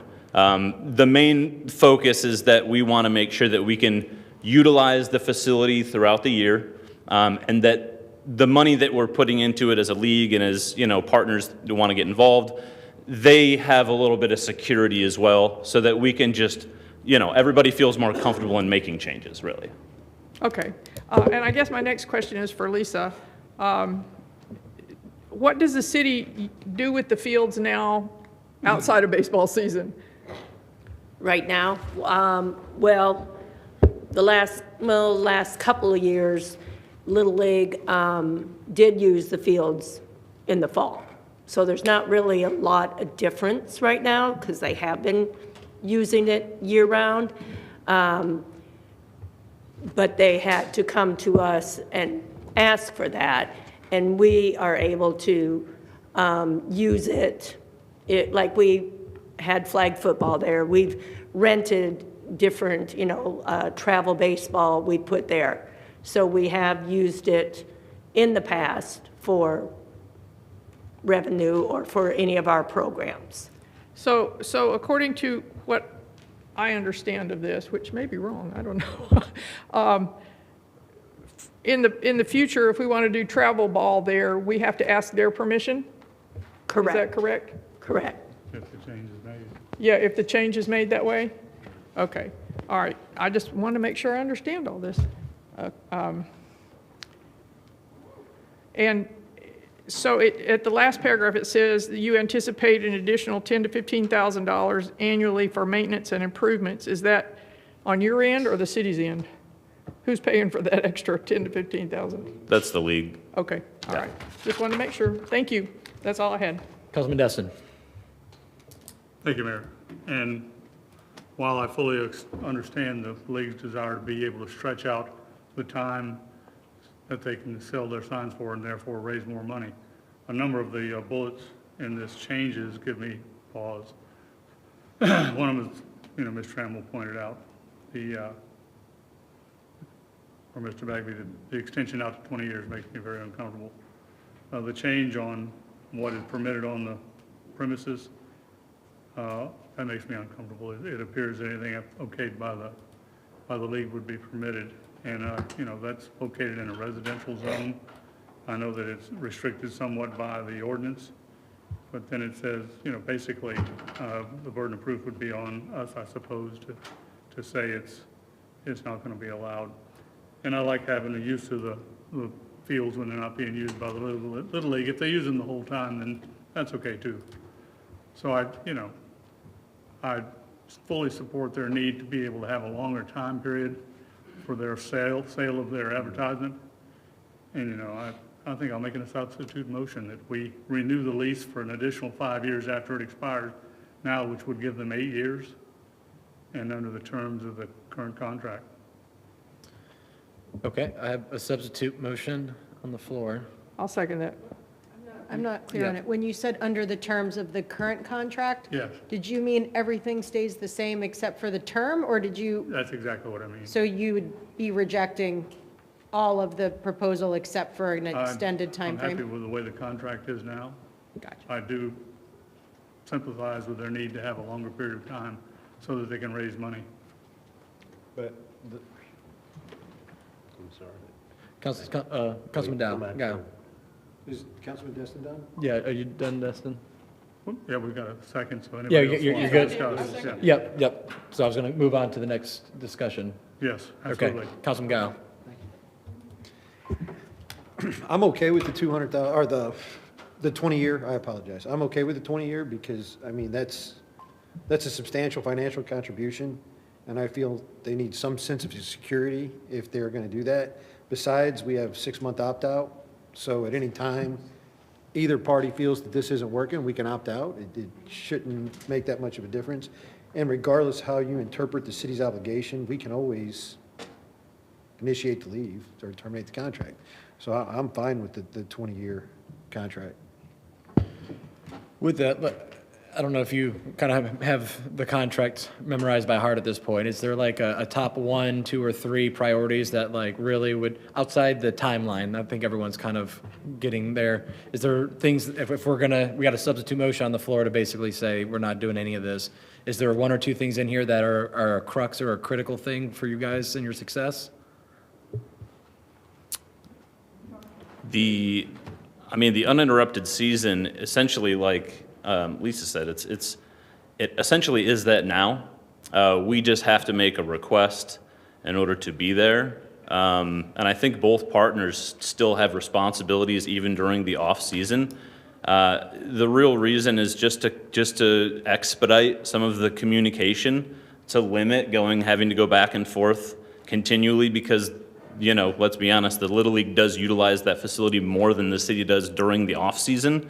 So that's really the point, is that, we want to be able to cut through some of the, expedite some of the processes on making sure that we can do certain things there, because some of these opportunities arise, and then they disappear very quickly if we have to go back and forth and don't get answers. And then the opportunity to, and again, this isn't a money-making thing. This is an opportunity to try to do clinics and to promote, doing better with baseball in our community and in the youth in our community, whether it be girls softball or boys baseball, whatever it is. We want to be able to seize those opportunities when they come up. Like, here's an example. We have one of our partners, and I'm on the board with TR23 Foundation. Most people know what that is around here. We have some partners who know professional baseball players. Those guys have really strict schedules. If we can get a guy flying in, and again, even if it impacts only 10 kids or 15 kids in this community that can put in work with a professional athlete that we couldn't otherwise get approval for because it's on a quick time frame, these are the opportunities that we don't want to miss by having a long process of getting approval to come in there in the offseason. Because quite honestly, as soon as October baseball playoffs start, some of these teams get eliminated, some of these players become available, and it's during these months that we really have some of these opportunities. So to answer your question, I would say the most important thing is to have access to the field throughout the year and to not have to ask for permission to use it during the off season is primarily the goal. The lease term, 5 years, 3 years, again, because it's got a 6-month opt-out, I don't know that really makes a huge difference. So, but that's the league's position, as I know it, is that we'd really like an uninterrupted season. All right, I appreciate that clarity. Councilman Braden. Thank you, Mayor. Got a question for staff. What does it cost the city every year for this Little League park? Well, we don't have I don't have the utilities that we pay all the utilities. Also the insurance and. It's lumped in with Yeah. all the other parks. It's not pulled out separately. That would just take a bit of research. Right. And then as far as maintenance and anything that has to be done, we have, $5,000 to $10,000 in the budget to do any kind of, because we do daily maintenance there. So we cover the power bill and insurance. All utilities, power bill, insurance. What was the daily maintenance, or what would that be? And I probably shouldn't have said daily, but maintenance on a daily basis, if it would be cutting the grass, chemicals, just everything that has to do with keeping up the fields. We do not line the fields for the games, but otherwise, everything else, I think, Ben, that's correct? So we maintain the grass, fertilize it, that kind of stuff? Yeah, to my knowledge, there's a maintenance schedule that they're on. We've talked about that a few times, and how our taking over that area or having full access throughout the year we wouldn't want to disrupt that schedule. And that was really the city's position, is that these things are set in motion with Morgan and with other areas, and I guess it could be taken out. Like, that was an offer that we could maintain that facility if we needed to throughout the year, but it was discussed originally that was something that they would just continue cutting the grass and doing the fertilizer because it was on the same schedule as everything else. I got you. Well, I'm all for the Little League. I play T-ball on those fields myself. I'm just trying to wrap my head around why the city doesn't support the Little League any more than they do. Because we can throw, I don't know, $150,000 at the YMCA? Is that accurate? Okay, what did the city donate to this, or give to the? I believe it used to be 20. When it was built. I think it was, Councilman Destin might know. So we gave them $1 million. I heard $1 million. I don't know. Is that true? That was when the pool was built and it was. Yeah, in the very beginning. Okay. That was it, one-time shot. So it is close. $1 million we gave to the Y. And they came back here and we gave them more money. I don't know, $40,000 or something for a lighted sign. And that's not even in the city, is it? No? Well, it's the aquatic center, and they came in, the aquatic center, we gave them $40,000 or $50,000 at one time. They're not in the city. The high school, how much money have we given them? And it's not even in the city. And it's, I mean, we didn't even hesitate at those at all. It's, oh yeah, you need it, here it is. We can find $30,000 for an attorney to get a, what you got, Bagley? No, I hesitated on the school because they weren't in the city. But Half the kids there don't live in the city. Right, but we can throw $30,000 an attorney to get an ice cream vendor off the beach. No problem at all. But when our kids are the city, and it's, if I had to guess, it's probably, I don't know, majority of the kids playing T-ball is probably out of the city limits. It's like we want to beat them up like we're doing here tonight. It's, you know, well, we're not giving you this, and you got to come up with that. And I mean, I just don't get it. We can throw $1 million at a YMCA, and I mean, we don't even get a pass for that place. If I go down there and swim, I got to pay for it. But anyway, I'm all for the kids. I'm all for the Little League. I think we should do more. I'm glad we're at least cutting the grass. We give the what is it, the backpacks for the kids. We give that building for them for what, $1 a year maybe. Yep. We help them out. Yeah, the food for thought. So me personally, I just think we ought to do more for our Little League kids. We're all about quality of life and, you know, great place to live in Destin and all that. So I just think we should be a little easier on the Little League team and, you know, loosen up the wall a little bit. Thank you, Mayor. Right, well taken. Councilman Bagby. Yeah, I'm not sure I'm going to support the substitute motion. I might be okay with the 8 years.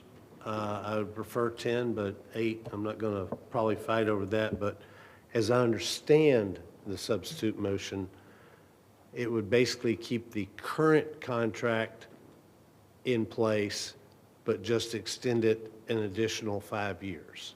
I intend to modify it when my term comes Okay, around. because I would just ask that you would consider modifying. The two things that I picked out on this wasn't the 20-year, you know, that's a wishful, yeah, that's not going to happen. But you wanted year-round use, or where you control the narrative year-round, and the signage. Because if you don't get control of the signage, following the city's sign rules and all our sign ordinances and everything, but if you don't get control of that, you're not going to get the $100,000 that you need, or at least I wouldn't think you'd be able to get the $100,000, because that's where most of that money's going to come from, is people putting really nice signs out there around the park or in the outfield or along the fences, even like the high school does along their fences and stuff. And so I want you to have that 100,000, because then we don't have to take it from, you know, all the taxpayers of Destin to do some things that probably need, or not probably, need to be done on that field. So I will wait for your update on your substitute motion, but I would just ask that you consider the signage and the, giving them the 12-month period, and then if you want to make it 8 years, or you want to make it 10 years, I don't think anybody wants 20, or most anybody wants 20 years, so. Councilwoman Hebert. I want 20 years. They're investing money. Why are we bucking the system? We have 6 months. We can warn them out of it. Why is this such a big deal? This is our kids. This should be a no-brainer. Thank you for offering to give us this money to help us get this park, which is over there in a little tucked away area. Looks like crap. I'm proud of you and you guys that you want to do something with this park. Thank you. I'm going to support the first motion. I'm not supporting the second one unless we can all agree. Thank you for the money you want to put into it. We're going to give you the 20 years. We have 6 months we can pull out of it, and that we can help our kids continue to play year-round and not have to wait for permission, because sometimes the paperwork trail slows things down, and you don't have that luxury. You need to know you can use it. You need to know now, not in a week when somebody's on vacation, somebody else comes back, and you can get the answer. So I'm sorry that you're having to go through this hell to get this really easy, no-brainer approval. I think it looks nice over there, but I agree with everything else. Or it's going to get nicer. It's going to get nicer. Councilwoman Trammell. I just wanted to ask Lisa, what is the process that they keep talking about? They have to come ask you if they need to use it for non-baseball times. Yeah, it's really just an ask. I don't think there's been a delay, actually. I'm not sure if they maybe think it might be, but it's usually, yeah. It's just ask. I mean, when fall ball came, sure. You have the fields for fall ball. Well, but I'm basically talking about, like he was talking about, if you got a pro to come, Yeah. next week, and he put it all out there, we got a pro coming next week. We really haven't had that request. There hasn't been a request for those type of things, but yeah, it's just call us up at the Morgans and, So there's no as paperwork? long as it's, it goes with our ordinance, there should be no problem. You just said yes. There would be no problem. Okay, I guess my next, so basically it's a verbal. Is that what you're saying? No paperwork. No paperwork? If it's under Little League, it would not be, because all the children Yeah, are but you're talking under about the Little League, so- insurance. Yeah. If they are enrolled in Little League, and we went through that at the beginning, I've called Little League to make sure that any child that registered for their regular season was covered under Little League through the year, because we haven't had fall ball, except for 5 years ago they started it. That's So, as long as they're registered under Little League, they're all good with insurance. Anything else would have to have a hold harmless and so forth and so on, just our regular facility use guidelines. Well, I don't have any problem with them using it as a priority and give them the first priority. I guess my issue is, it is a city entity, and we're allowing someone else to control that city entity if we give the baseball the right to say yes or no. That's the issue that I have. We don't have that on any other entity. So if they call and say and you say yes because nobody else has got the field, or you might say, hey, we just put poison out there, so don't use that field, go to Morgan's, something like that, because we're doing the maintenance on all of that. And we still do the maintenance on that. And I disagree with Mr. Braden. If you sit there and talk about how many hours these guys spend out there doing maintenance, you're talking about easy, big money. So I guess that's really where I'm coming from. I don't have a problem with signs, but it is in a residential neighborhood. Is this going to go on to, okay, do we need signs at the Morgans? Do we need signs here? Do we need signs there? We're messing up our own code of ordinances. Well, So right if now, we're gonna, Little if we're League- going to change for one, I think we need to change the code, one way or the other. Because once you open the door to special privilege, you open the door. And I guess that's really where I'm coming from. But I don't care if you have year-round. I mean, it doesn't matter to me. I think you have priority anyway. Because literally the league is the only one that uses the Little League fields for the most part, unless there's a soccer something, a tournament or something, they got to come down. But I think you can work that out with the city, just like the high school works out all their games and does all that kind of stuff. So, okay, thank you. Councilman Destin. Thank you, Mayor. I have no problem at all with making the Little League's use during off-season a priority. I would add that to my motion to direct staff to work that out and, in fact, change that part of the contract. I don't have any problem with doing what is necessary to make it possible for them to sell their signs, because that is their main revenue tool, I would suspect.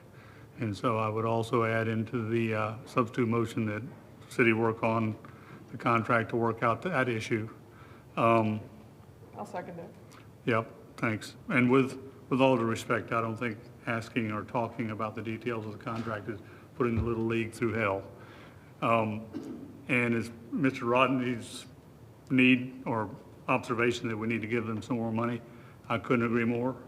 I'll be happy to second a motion when you make it to make them a priority of our budgeting process when the budget moves forward over the next month or so. So I don't see those as big controversies. We all support the league. I've supported it since it started. All of my kids have been in it. Had the pleasure of being a coach out there on a number of occasions. It's just that we need to also remember, as Ms. Trammell said, that it's a city property, and we need to at least maintain some measure of participation in its use. So I will make those two changes on my substitution. All right, I got a motion, and Councilwoman Trammell with the second, is that correct? Yes. All right, thank you. All right, so I got that with the sub. Councilman Giles, the last on the board, unless someone else gets inspired. One, I wanted to say, I really appreciate your enthusiasm. Yeah, get some Ms. energy. Bear. But the one thing that I have to disagree with is I think Parks and Rec is doing a great job over there. I realize your budget only allows so much, and we're spreading you guys thin, but you're doing a phenomenal job with what you've got, and I do appreciate you all. I think this is a potential improvement, but I don't want to diminish the effort you guys are putting forth. You okay? Thank you. That was very touching. Let me say, Kim, do you have something? Before you vote, I just want to point out the charter provision on leases to parks. You all will need a supermajority to get anything done for a lease on the park, so that would just mean at least 5 of you would have to vote the same way. All right, Councilwoman Aber, final words. I just wanted to make sure Lisa did not take any of that personal. I'm just very passionate that these little kids need to have free access to this park. If they're trying to do this and make money improvements, it always helps you when we have outside help with more money. So Certainly. don't take it personally. Your people do all they Yeah. possibly can and more, so That thank park you. looks amazing. Yeah, the paint job's awesome. And we, every year, work really hard for opening day to make sure it is tip-top for Little League, because we are completely supportive of Little League. All right, we have said our kumbayas, and with that, I will call the vote. I think you're gonna walk out of here with some money too now. Substitute motion. Oh, wait, let What me is back the up. substitute motion What's the include? substitute motion? Dewey's amended substitute motion. Exactly. Yep. And what is that? They said we extend the lease for 5 more years on top of the 3 years until that left. Yep. Which would give them 8 years. That we direct staff to negotiate on the contract to give the Little League priority during the off-season. And then we direct the staff to modify sign language to allow them to go forward with their signs in order to create revenue for the Little League. All right. With that, everyone's nodding their heads. And the original motion was sticking with a 20-year contract, right? That's So we're that's the deviating only from thing the we original. changed. So, but with that, are you happy? You've been shaking your head yes. Are you good with that? Yes, I the just want to league make sure, like, we're not accepts those terms. accidentally, like, going to bat for you and, like, shooting out all of us in the foot or something. All right, so we're all good with that? Yes. All right, good deal.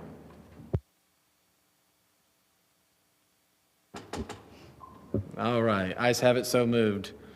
That supermajority is scary. And I look All right, forward, appreciate you being here. I look forward during the budgeting process to see what we can dig out for the Little League. All right. There we go. Fantastic. So our next step will be, we'll come back with a red line after the parties prepare one, and we'll take it to council for approval. Oh, Awesome. Thank you very much. Thank you. Thank you, Mr. Parker. And thank both parties for working so hard to do that. yes, absolutely. All right. Larry, moving on. Thank you, Mr. Mayor. We got there Council. somehow. I'm sorry? Nothing. Okay. Item 4B is regarding the follow-up of the budget workshop from last week. So there are a couple of things that need to happen here. One is to set the tentative millage rate, and it's recommended at the current millage rate of 1.6150 mils. That we establish the public hearing dates of Wednesday, September the 3rd, 2025 at 6 p.m. and the final public budget hearing on Monday, September the 15th, 2025 at 6 p.m. And those will be motions. And then in addition to that, whether you wish to proceed with the third workshop, which was tentatively scheduled for Monday, August the 11th. If there are things that you wish to have some further discussion about, we could certainly have that meeting, but it's entirely up to council whether you want to have it or not. All right, thank you for that. With that, Councilman Bagby, take her away. Mayor, I move the council set the tentative millage rate for ad valorem taxes at 1.6150 mils, which is 4.44% more than the rollback rate of 1.5463 mils, and confirm the date and times of the public hearings for the FY 2026 budget on September 3rd, 2025 at 6 p.m. and September 15th, 2025 at 6 p.m. Got a motion, got a second. Any further discussions? Fairly house. Yeah, one at a time. All right, with that, I see no further discussion. Ray, if you open the vote.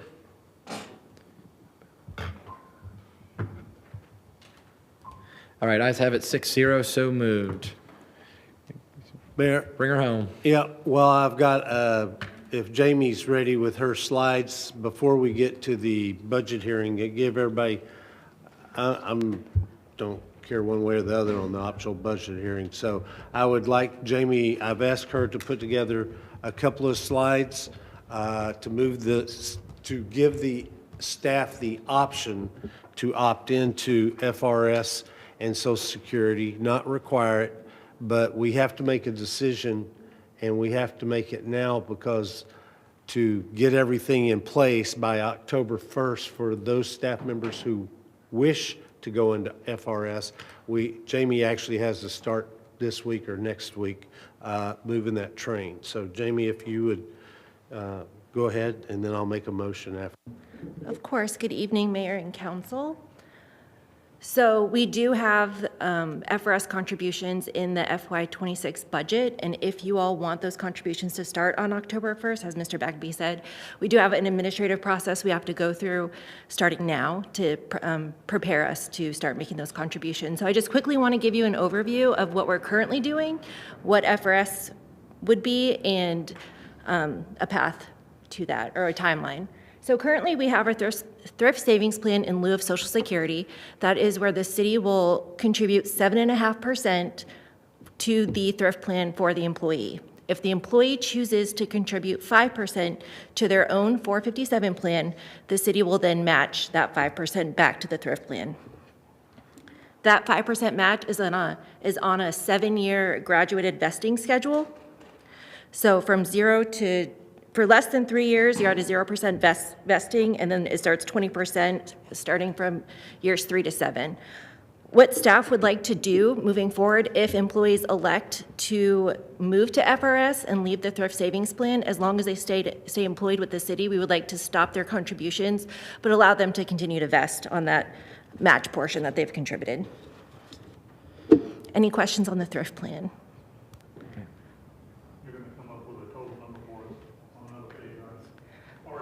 That's in the budget. That's in the budget. I don't have that number on the page, but I bet we can get that for you pretty quickly. It's an additional $1 million, yes. Yes. In the budget figures we looked at, right? Yes, yes.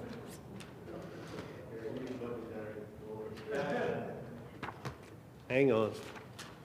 I can tell you, I got the. And that would include the additional 6.2% into Social Security and the 13.63% for the FRS contribution. Yeah, so to the FICA, Social Security, the total variance is going to be $448,214. And for the retirement, it's going to be, and this is if everybody opts to get out, the retirement, $261,880 for a total difference of $710,093. If everybody wanted, which, yes. You know, I hope they do, but We don't anticipate that happening. Yeah. Our proposed move to the Florida retirement system, They have two different vesting schedules, one for the pension plan, which is an 8-year vesting schedule, and then one for the investment plan, which is a 1-year vesting schedule. The contributions would be a mandatory 3% for the employee, and they would also have to contribute to Social Security, which would be 6.2%. So essentially, the employees' paychecks would be 9.2% less to cover those contributions. The employer contribution is 13.63%, and then additionally, the city would also have to contribute their portion to Social Security, which is 6.2%. Councilman Bagby, do you have anything further? Well, I'll make a motion, but I'm sure there'll probably be some questions. I would just remind everybody that two of our prioritized strategic goals, financially sound city, providing service excellence, and offering livable wages and benefits to attract and maintain a high caliber of qualified staff, are addressed in this issue. This is in my mind, this is the right thing to do. No, we're not forcing anybody to do anything, but we're giving them the option, and I think it will help us with our staffing. I think it will help us with our retention, and I'll make the motion that we direct staff to continue, that we approve this proposal and direct staff to offer this option to all our staff members effective 1 October 2025. I'll second that. Got a motion, got a second, and any further discussion? All right, seeing none on the board. All right, with that, Ray, open the vote.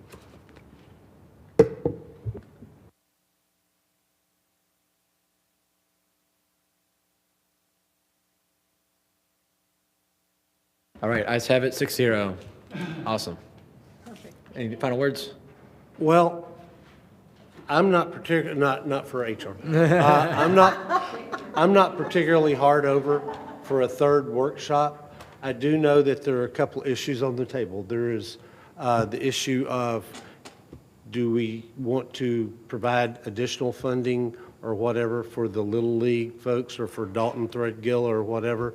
I know that there are some small amounts of additional money that we could discuss. I know Kevin might bring back proposals at a workshop, which we couldn't pass, that he wants to put some more money in some of the recreational things. And I'm happy to show up for a workshop and have those discussions if we want to do it in that venue or if we want to do it in our budget hearings in September.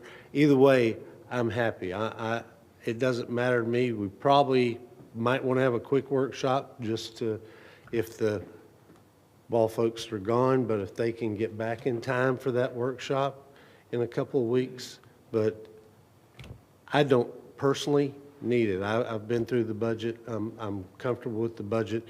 I think there's $200,000 or $300,000 that we may be able to adjust to meet the ball fields or meet the whatever. So whatever the council wishes to do, I'm happy. All right, with that, anyone else have suggestions, thoughts, comments to the third workshop? I'm kind of in the same boat. I think we're right at the finish line. Councilman Destin. Yeah, I agree with that analysis. You can't vote in the workshops. The We really hate those changes will be things. made at the budget hearings where we can actually vote. And everybody, I think, knows and has in their mind what they want to advocate for or change. So workshops they're a lot of fun. Not your favorite. No. We will duke it out where it matters. Okay. All right, with that, would you like a motion for that? All right, That's not necessary, but we do need a motion to set the two workshops for correct. the dates in the September. hearings. We did. That was in my first motion. I didn't hear, okay, all right. Voted that. All right. We voted on that. I read it just like it's on the sheet. That's what I said, thank you. While we're here, I appreciate your allowing me to be absent last week. Yeah, I think you all know where I was, and that's fine. But I was able to watch the budget hearing. Mr. Destin, you brought up the point about the short-term registrations for condos. So just to kind of bring up to speed, that ordinance is in place. It has been passed. So the next step would be to amend the fee resolution to adopt a fee to be charged. Kim and I talked earlier. We're prepared to bring that back at the next meeting with a staff recommendation. The other part of that is the implementation of it and the moving forward. So we're working on what that may look like, but the next step will be to get the fee in a fee resolution so that we know how much we're talking about charging people. So we're prepared to bring that back at the next meeting for your consideration. All right. And with that, just so we got a vote not locked in. Yeah, I'm not sure if it glitched. That's what it says up there, so that's why I was going to confirm. We did, but let's go to clear it. All right. Yeah, it was 6-0. I thought I was having deja vu for a second. Just do it so we can get it Yeah. over there for Ray. All right, we're going to get our money back. Direction for FRS maybe, All right, there we go. Millage rate, 6-0. Thank you. Okay, All right. There you go, Larry. There it is. Told you.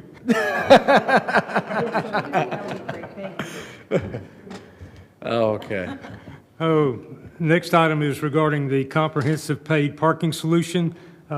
We had, if you recall, we went out for proposals. We had 5 responsible proposals, all good proposals, although we had one that we believe stood apart from the others, and that is LAZ parking. That was identified as the most suitable. Their proposal includes enforcement with license plate recognition. Now, of course, this will be for the fixed lots, those on-street parkings and those outside of the formal parking lots will have a different component. But they're looking at multiple ways of paying for those privileges to park, mobile apps, website, kiosk, perhaps even other ways, but all state-of-technology, state-of-the-art technology.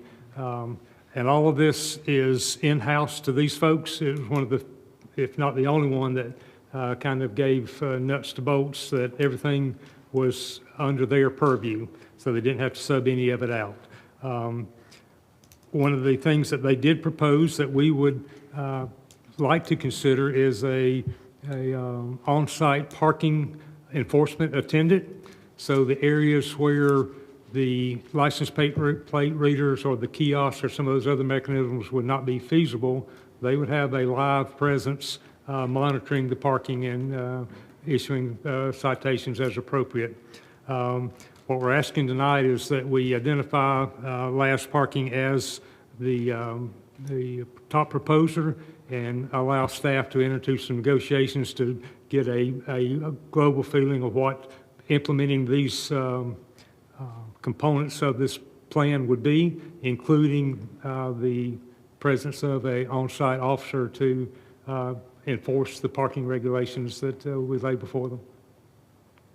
All right, with that, does anyone have a motion or discussion they'd like to bring up? All right, Councilwoman Trammell. I can make the recommended motion. I move to authorize the city manager and the city attorney to negotiate a contract in satisfaction of RFP 25-08-PW, comprehensive paid parking solution with LAZ parking to include the parking enforcement officer option. Upon completion, the final contract will be submitted to the city council for approval. I'll second that. All right, I got a first and a second. Councilman Destin. Thank you, Mayor. I'll support the motion so that we can go ahead with the negotiations. I did have some questions. These folks get paid with a percentage of the fines, fees, that's correct? We haven't gotten that part of the negotiation, but certainly we would anticipate that they would certainly generate enough revenue to pay for themselves, and that would be part of that negotiation. Otherwise, we don't want them, right? Correct. That would be correct. And the other observation I would make is I've got a probably real philosophical problem with having someone doing parking enforcement that is not a member of our city staff, who is be motivated by the profit motive to write as many as possible, because that's how they get paid. But we'll have that debate at a later date. The only thing I wanted to bring up for a discussion, I know we're targeting the parking lots, but I think one of the utilities of this kind of program and technology would really be utilized tremendously, especially for the locals, and hopefully at the less work of Wayne at the Joe's Bayou ramp would be to consider in the negotiations using Joe's Bayou also as a beta. while we'd have the parking and we could see, I guess we would assume a little bit more of the tourism side. I would love to see, you know, what a beta phase at Joe's would look like. I don't know if that's something the council would be willing to entertain or push in there, but that'd be part of the negotiations coming back. So I just wanted to bring that up now for just food for thought at that point. We would certainly anticipate having a scalability component to this contract, that wherever it may start, and if it's Joe's, you know, certainly would work as well, but the idea that if it's working well, let's take advantage of it wherever we need it. Correct. Yep. All right. With that, I got a motion. Did I get a second? All right. Yeah, second. Yeah, Councilwoman Abear. All right. Nothing else on the board. Ray, if you want to open the vote, already did.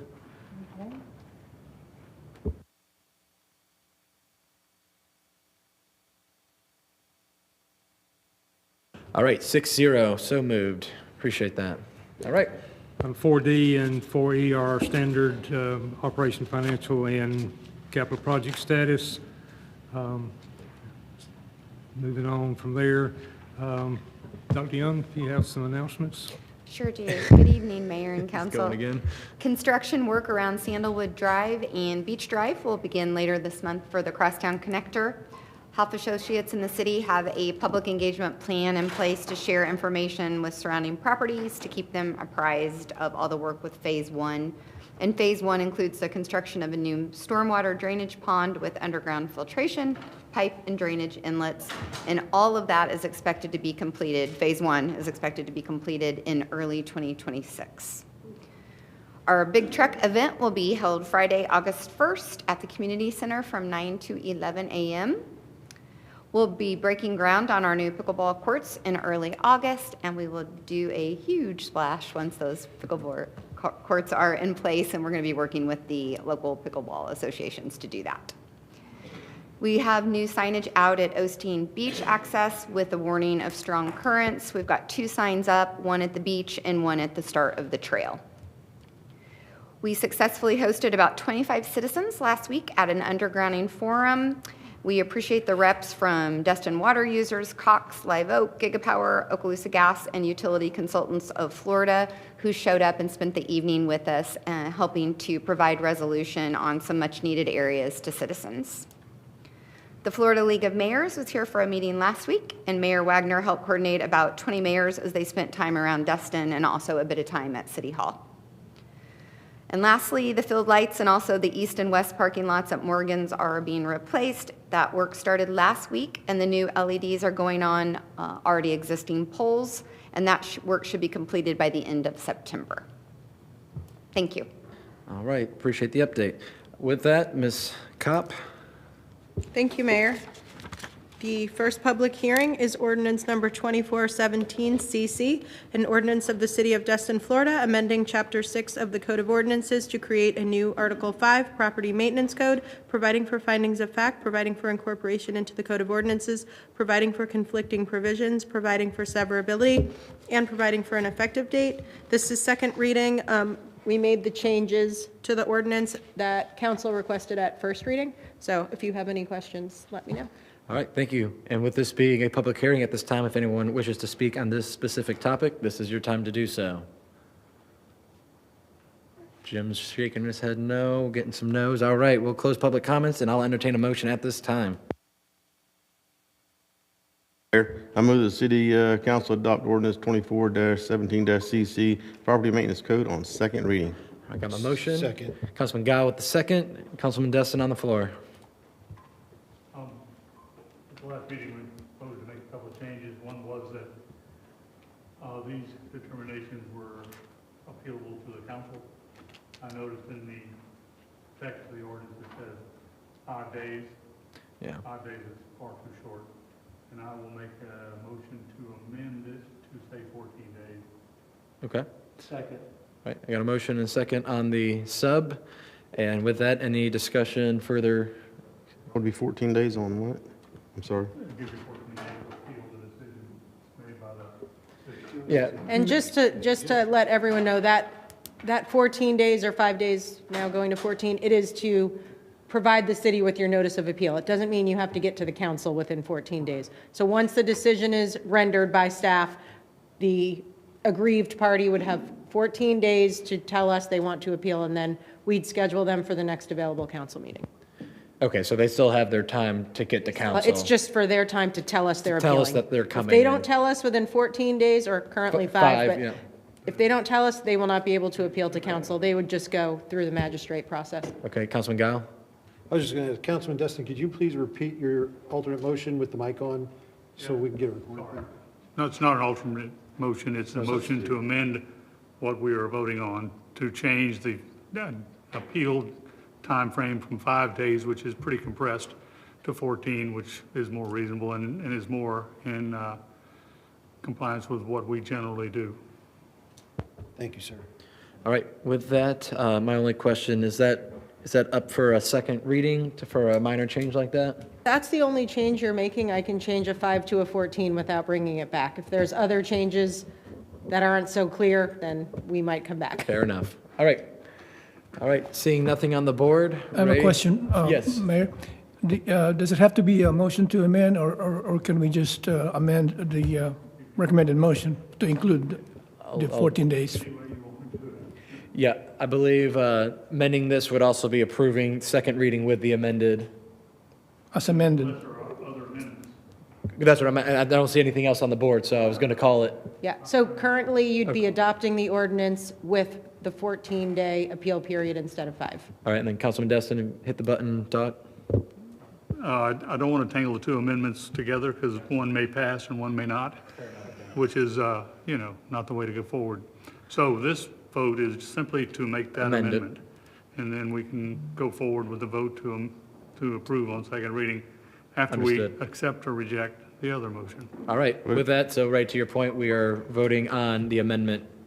Would it be easier for me to just change the motion that I read to include that? I think this is the way you're supposed to do it. Yeah. All right. All right, ayes have it, so moved, 6-0. And then with that, Okay, the second proposal that I would amend is, in our staff report, it clearly says that the intent of this ordinance is not to institute a regular, all-the-time inspection of properties.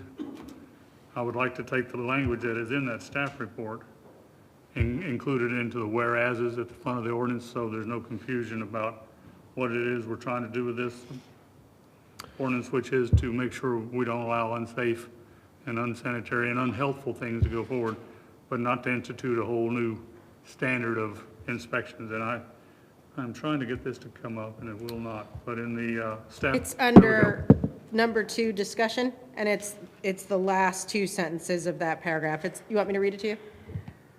Councilmember Destin?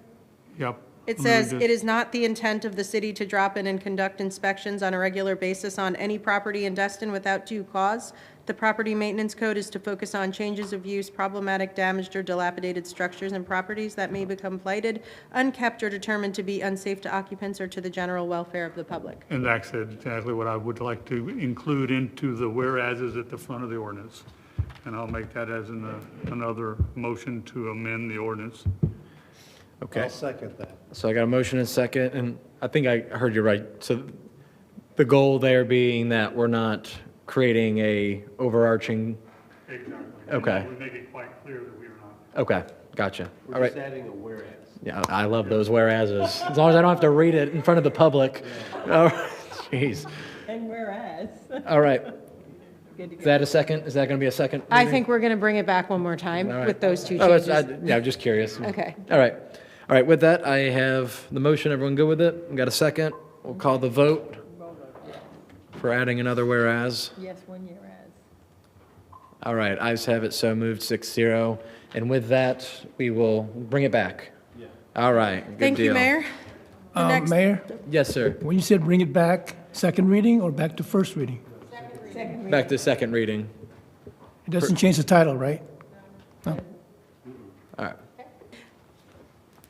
This is ordinance number 2417 CC, an ordinance of the City of Destin, Florida, amending Chapter 6 of the Code of Ordinances to create a new Article 5. Excuse me. I'm sorry, that's a repeat. Ray, Ray needs you. Yeah. Never mind, you said you're going to bring it back, never mind. We're, Okay. we're gonna, So we're not going to approve anything Yeah. as amended? Okay. yeah. Okay.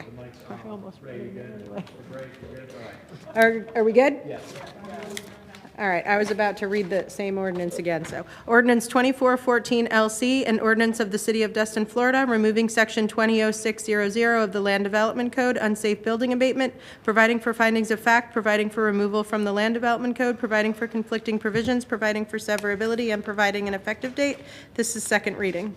This ordinance takes portions of the LDC and deletes them because we are in the process of moving provisions related to the building code all into the Code of Ordinances. So this is a part of that.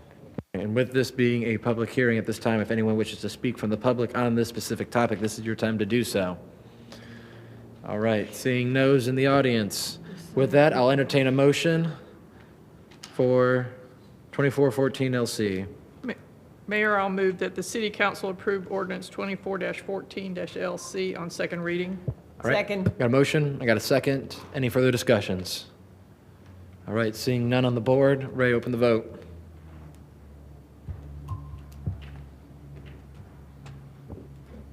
All right, ayes have it, so moved, 6-0. Ms. Kopp.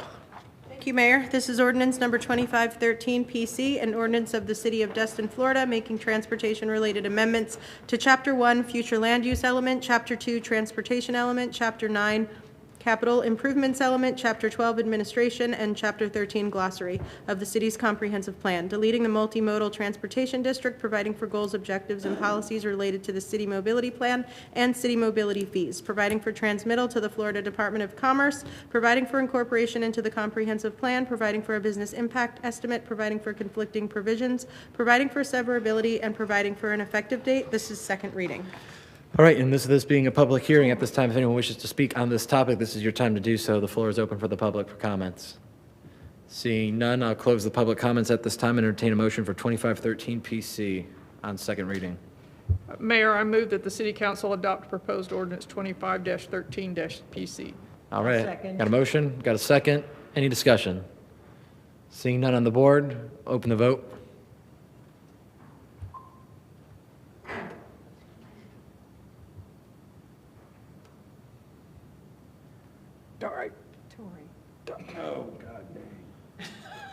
All right, 6-0, so moved. All right, a yes man, all right, I like it. All right, Ms. Cobb. Thank you, Mayor. Ordinance number 2515 CC, an ordinance of the City of Destin, Florida, amending the Code of Ordinances, providing for authority, providing for findings of fact, amending Chapter 14 offenses and miscellaneous provisions of the Code of Ordinances, providing definitions, establishing that solicitation, canvassing, and/or bending on the beach without a permit is a misdemeanor offense, providing for penalties consistent with state law, providing for severability, and providing for an effective date. This is second reading. Seeing that this is second reading and a public hearing at this time, if anyone wishes to speak on ordinance 2515 CC, this is your time to do so. All right, we're down to two. The two are sitting. All right, we're good to go. Looks like the public is in good standing with us, closing the public comments and entertaining a motion for second reading. Ms. Trammell. Mayor, I move to adopt ordinance 25-15-CC on second reading. Second. And Ms. Hebert with the second. Any discussions? Seeing nothing on the board, I'll open the vote.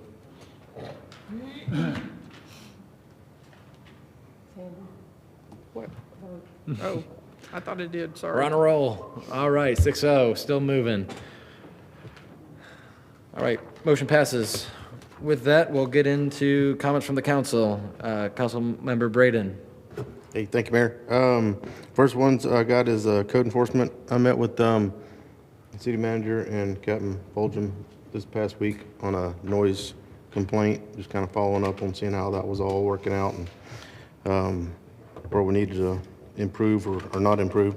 And we got to talking about the code compliance officers, and I think one of the biggest thing we kind of discussed, or I did, was wanting to, if we hire code officers and put them through training, which we do, I guess, more times than not, that if they leave us for any reason within maybe a 2-year period, that they have to reimburse the city for their training to try to keep some guys here.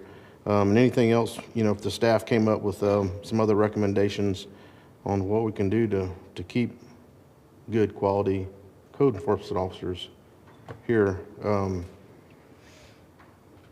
that I'd be willing to, be the legislative sponsor on that, or, make a motion on it one way or the other. But just wanted to tell them I want to bring it back to council, get you guys' opinion on it. All right, and with that, do we need got a motion, I'm assuming, with that? Do we need that? Okay. All right. All right, anything further? And then you got the Matthew Sweetser appointment? Yeah, so do I need to get with staff, bring something back as far as amending Oh, I'm sorry. the code compliance Mr. President, I officers? can tell you that the conversation about the training and the repayment or some work period was discussed earlier today, and that's something we are working on. If that needs council action, we'll certainly bring it back for your consideration. I think we can do that internally as policy. Okay. Good enough for me. Good with that? All right. Yeah, I was appointing Matthew Sweetser to the Parks and Recs Committee. All right. Got a motion, got a second. Seeing no further discussion, we'll call the vote. All right, congratulations, Matthew. All right, 6-0. Last thing, Captain Fulgham, a question I was trying to ask earlier, do y'all enforce that bicycles or e-bikes doing 30 miles an hour or 40 miles an hour on the sidewalk? If it's supposed to be a moped or 28 mile an hour speed limit? If we find a moped operating on the sidewalk, yes, we will take enforcement action. Okay. Yeah, while we're going through this whole process, these e-bikes, I want to make sure that where we're passing is, you guys can enforce, or we can do something with it. That's why I was going on with the bike lanes. Most of them's up on the sidewalk. You see them in a bike lane, and then when that's not convenient, they whip up on the sidewalk to get out of that. Whatever it is, they're supposed to stop at a stop sign or whatever, and they get through the crosswalk and back out in the road and back up on the sidewalk and all that. So just need to get with you guys and see what we can enforce and we can't not enforce. The challenge with it is with the design of them, it's difficult to tell what's an e-bike and what's a moped, because they're making them to look identical. So really the only thing you have to go on is the speed. So if I see one, or one of the guys sees one that they estimate is going over the speed, then they can stop it, see if it's an e-bike or a moped, and they will take enforcement action if it's a moped. Okay, because it aggravates me, and not that I say that I do 30 miles an hour on Airport Road, but when a bicycle does pass me on the sidewalk and, runs off and leaves you, and you see him at Airport Road, and he goes right on across, and the light's red, and he's at the bridge before I'm even on Legion Drive. That's aggravating, and that's all I got. You have to appreciate that doesn't happen to a marked patrol car.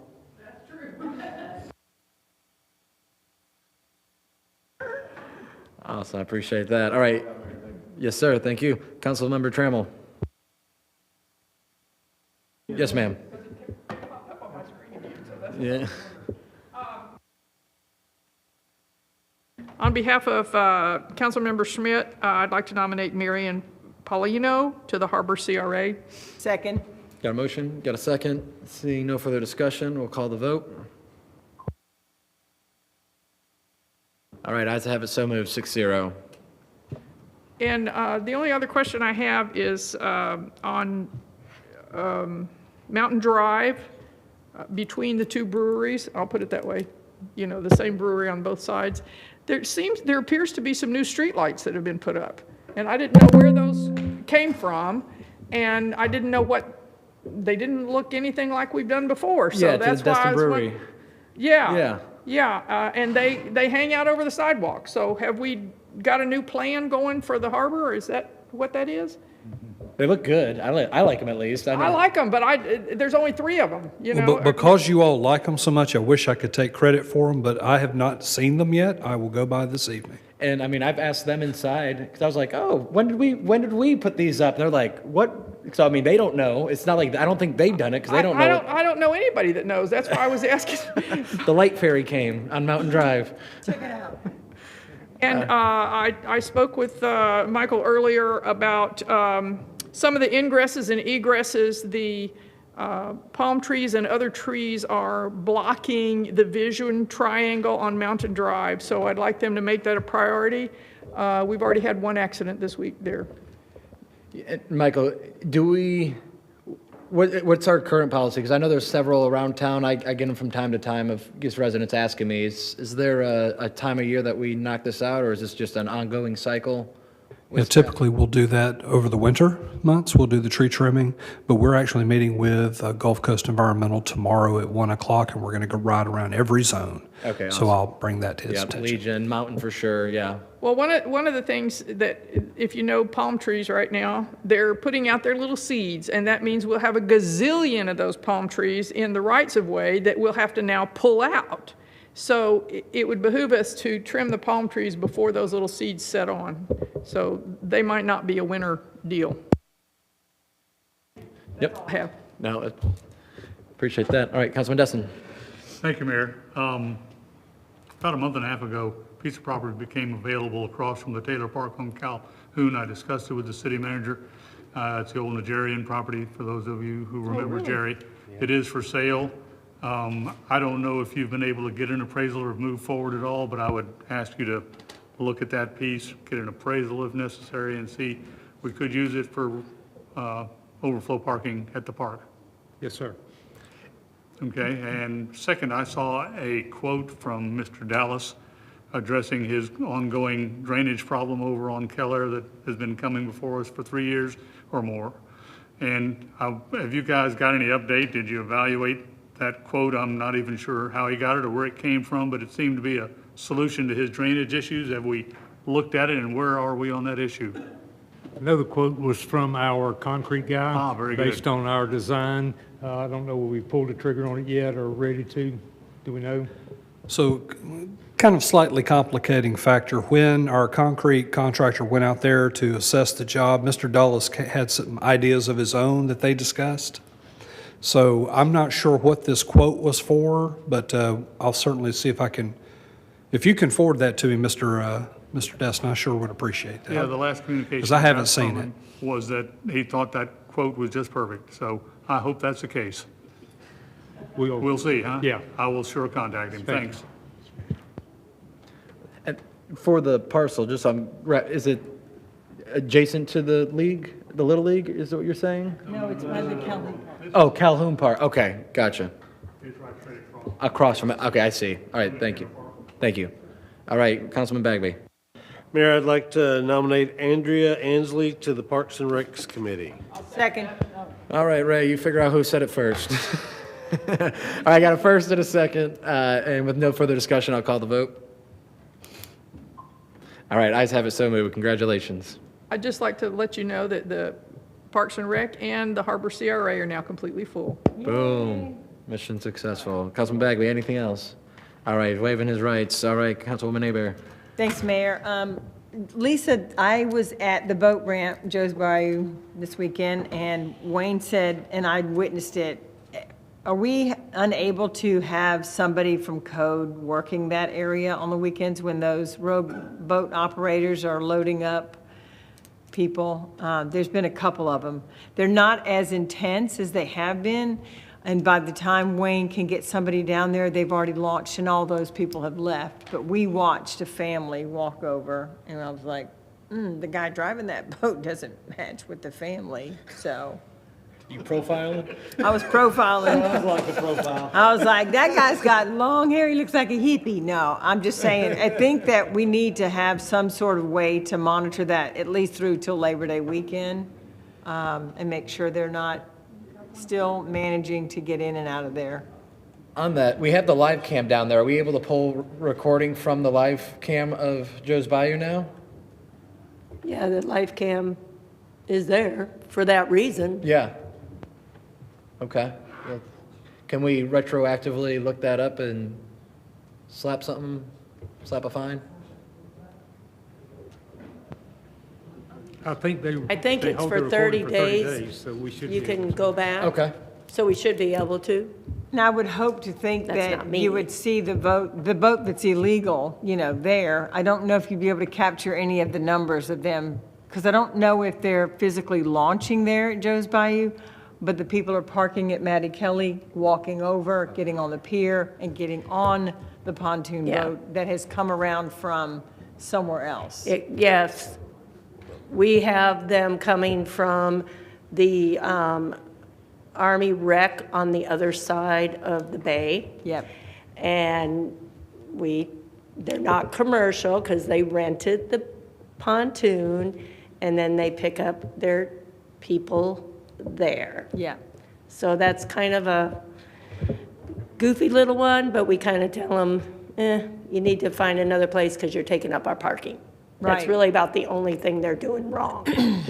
Right, well, when there's like 10 cars, by the midday, that's a lot of parking at Mattie Kelly that we don't really want to give up, so.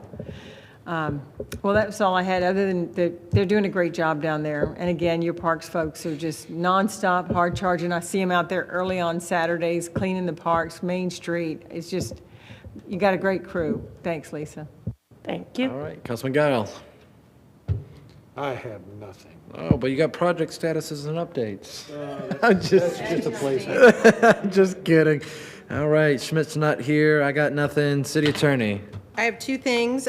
First, I would like to call for an executive session to be held on August 4th, 2025 at 5:30 PM because I desire the advice of counsel in the following litigation: Ida K. Broski versus City of Destin, Okaloosa County, and Destin Water Users Incorporated, 2023 CA 000978, 2023. All right. So that would be Monday before the next regular city council meeting at 5:30. Okay. Do we need? So moved. Yep, I was gonna say. All right, I got Okay. a motion. Got a second? Second, yeah. All right, with that, we'll call the vote unless we got discussion. All right. Opening the vote. Getting close. Ooh, 8:31. All right, ayes have it, so moved. Thank you, council. And then the other item has to do with Senate Bill 180. So a lot of you have had questions about that. And it's come to my attention today that there is a lawsuit brewing with various municipalities in the state related to this bill. So do you recall the law firm that we hired for $10,000 flat fee to deal with the Form 6 litigation? And we won? Yeah, well, it's ongoing, but you are not filing Form 6s, so I would say we've been successful so far. It's the same law firm, and it's the same setup. And they are going to be passing around a forum resolution, and provided that they get at least 10 cities, then there will be a flat fee of $10,000 to sue the state and try to get either an injunction, declaratory relief, or otherwise on this Senate Bill 180 because of its impact and infringement on our home rule. So I'll come back to you at the next meeting with that resolution, something for you all to think about for now. And that's it. Awesome. Unless you have questions. My only question with that is, I know we gotta let the process play out, but with that, I know we've held up now the complete rewrite of the land development code because of that. No? We have not. We have We not? haven't held it up because of that. We have a new community development director. He's going through some things, and we are actually in active discussions to bring it to you. My advice has been to put it on pause while we reviewed Senate Bill 180, but y'all are the bosses, and I think I'm overruled, so. Awesome.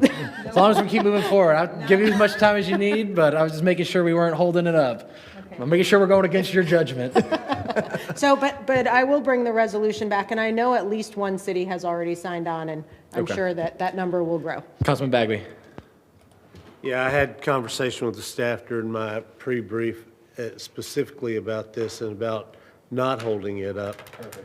Number one, 95% of what we're doing is just taking it from over here, and it's over here, and it's over here, and we're just putting in one article where it makes sense. And that would not trigger Senate Bill 180, which I happen to have right here. Yep. The other thing is if we stop, we'll be dead in the water. And it is, this was it's going to take us 6 to 12 months to do this. We're on over 4 years, okay? Because when I came in August of 21, my first question was, where are we? And Lewis promised it to me by the end of the year. So we don't need to stop. We've invested too much time and too much money in doing this. The final thing is that I think it will be challenged. I know Orange County has already said, no, we're moving forward with our changes. But I did ask staff to highlight, when they bring it to us, any parts that they think might be onerous or might get us sued, i.e. we lowered intensity or density, or we increased setbacks or something like that, so that it's obvious it would trigger and we needed to correct. And that stuff we could put on hold. But I would like to make the new LDC effective 1 January 2026. And Love to staff hear is it. working on that as we speak. Love a champion. Councilman Destin? Generally, I support that position, although I don't think we need to write our own argument for the other team by having a memo telling us saying why we think we just violated the law. So I would probably say don't do that. Santa Rosa County, it appears, I'm really bored. I watch the Santa Rosa County meetings. They are deep into this, and it appears are determined to go forward on the same path. So we need to talk to them and make sure they get recruited to be on board. Okay. Man, wish I had that kind of time. Yeah, no, I feel you. All right, with that, public comments. Anything? Hung around this long, you got your 3 minutes. Come on. Yeah, you deserve it. 4 minutes. I said 8:40, you got 4 minutes. Okay, so a couple of things. So are we not doing Form 6s here in Destin? No. Yes, we are but we're doing trying. Form 1s. We're not doing Form 6s because we filed suit against. Put your mic on. Obtained Yeah, a the court- preliminary injunction Yeah. against the state on a Form 6. So council is going with the Form 1s, and the Form 6 is being litigated. We're filing our required forms at this time. Over litigating. And giving them the bird. Okay. Okay? I guess because on the LPA, I have to do a Form 6, and nobody told me we were doing anything. So it was kind of nice to know. What's that? No, Form 1. You're good. Yeah. You're good. Well, I have to do the Form 6 for the Mid-Bay Bridge, so actually I just do one combined. So- Okay, there you go. Okay, So- thanks for sharing. But I don't want to do two forms. I do one form one time, I turn it in, so. Fair enough. If I've got to do a Form 6, that doesn't bother me, so. Is Misty Way resurfacing going to be changed? Yeah. My parents want to know. So. last time- Mr. Wood, we're going to do it at the same time we do North Lakeside Drive, which it is connected to, and that'll be next year. Okay. Next fiscal year. Next fiscal year. So Q4 of calendar year? Gotcha, okay. And the last thing I want to come back up for, I want to make sure that I don't understand what my charge is here. So one of my concerns is after the OCHIP meeting that I mentioned earlier in my presentation on 1 October, they're supposedly bringing data in from all over the state. So I'm hoping my charge is to move along with my motion to bring back to y'all at the second meeting in September. And nothing more than that for now. I want to see their data, because if that comes in and the county takes it and standardizes everything, I'd much rather have that than 11 municipalities out charging, doing their own thing. There is no ball peen hammer to beat people with, okay? We can So do what you we can asking do. us to wait until I October to would bring it back? prefer that, yes, sir. That's fine with me. Okay. Just want to make sure we're all on the same sheet of music, so. All right, I appreciate that, thank All you. right, thank you, sir. Thanks. All right. I would point out, though, MB? that the city has the authority to be more restrictive than the county, if we so desire. Okay. All right, MB says no, so this means the city's adjourned. We beat it by a